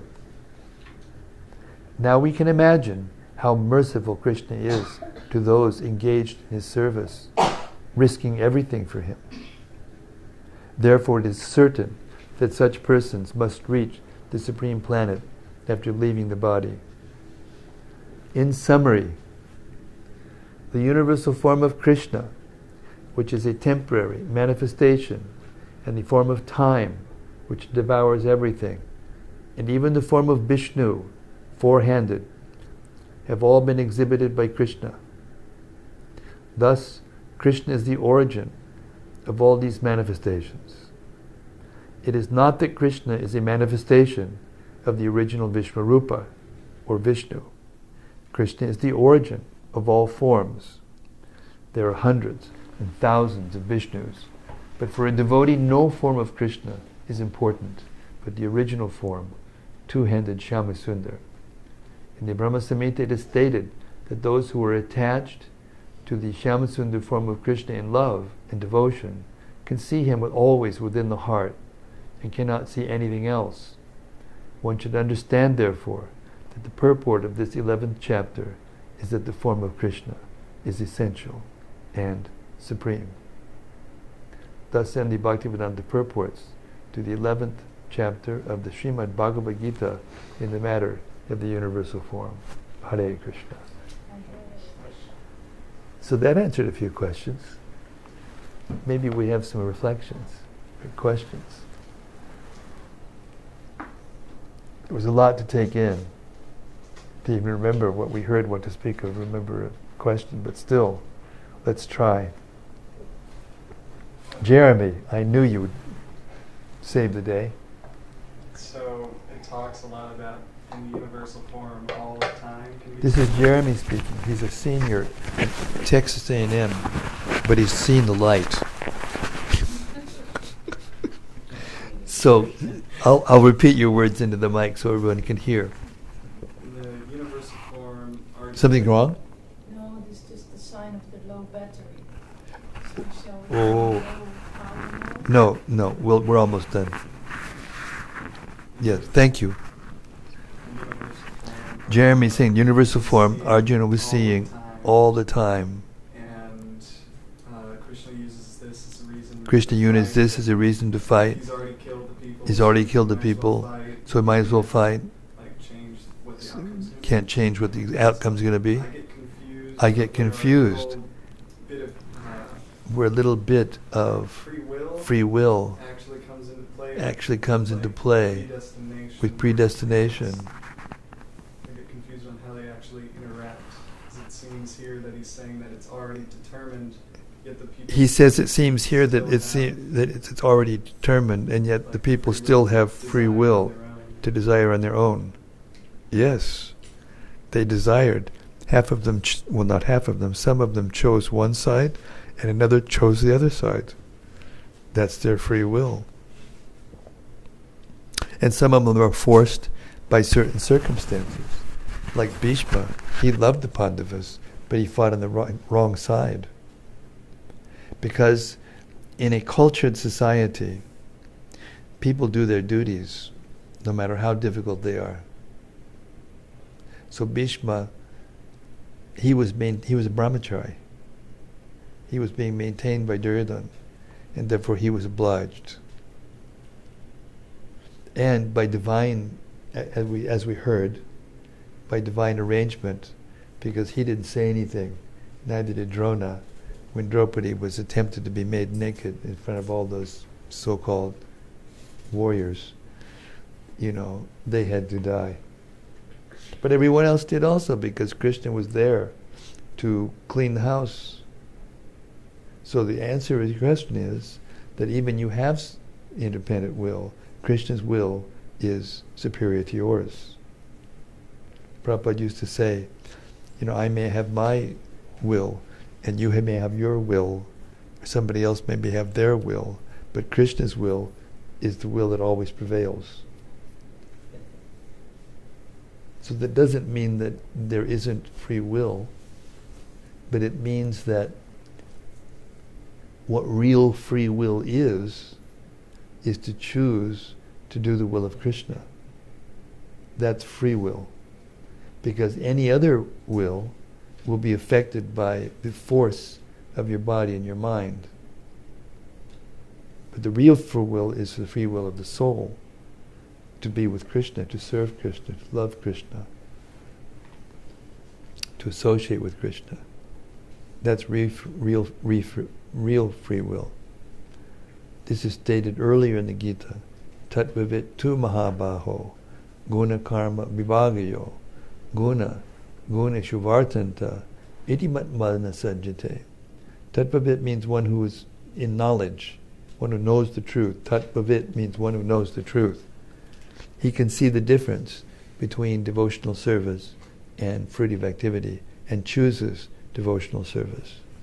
That is real free will. That choice that is made in knowledge. But when we choose to do something in the material world by following our senses or our minds, it is not free will actually.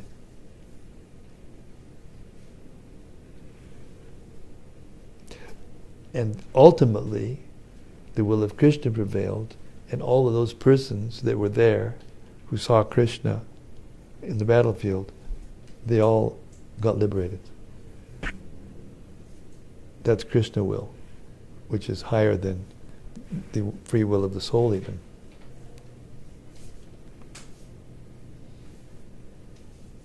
Is that something? Yes. Thank you. Hare Krishna. So, pretty sweet, eh? Pretty sweet, 11th chapter. Very rarely you get to hear the whole 11th chapter like that all at once. So we went a long time, but it was worth it, I'd say. On Monday I have to start the recording again, so then I have to start to conserve my voice again, so you can all remind me, so I won't get carried away. Tomorrow's a shorter chapter. Yeah, it is. Anything else? Yes. It was mentioned by Srila Prabhupada in the purport of text 47 that Duryodhana also saw partially the universal form. Krishna showed it to him. So I was wondering several things, like how is it possible that Duryodhana could see that and then not accept the peace offer, seeing the power of Krishna? He could do that because Krishna wanted, him to change his mind, and therefore he showed him a partial vision. He didn't see the whole vision. He just saw a partial vision, a little glimpse he gave him. And he also as Krishna says in the Gita, apavanam cha. So he's in his heart, and he knows what he's up to. So he inspired him to say no, even though he knew who Krishna was. Dhritarashtra knew who Krishna was. So this shows how attachment in the material world is so strong, especially family attachment, that even with all the efforts of Krishna, he won't, and this goes back to your point, he won't interfere with the free will, but he will let people play out their desires and then deal with it in such a way as everybody gets sorted out. He sorts everybody out.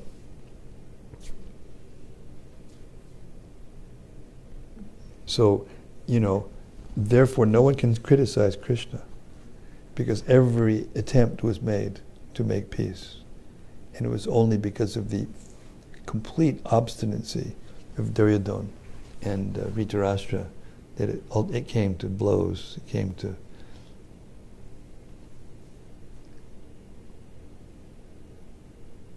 Then, the next question? I was thinking, is that considered to be Leela also? That Krishna Leela? Because of course it's Leela. The whole thing is Leela. All these kshatriyas at once. Yeah, of course.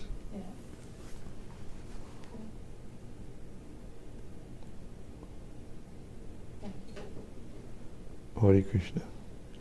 And we can imply, the reflection that I have to offer after that chapter is that just as Krishna revealed to Arjuna and even to Dhritarashtra, the outcome of the battle before it was won, Lord Chaitanya came and said, this Krishna consciousness movement will spread all over the world to every town and village.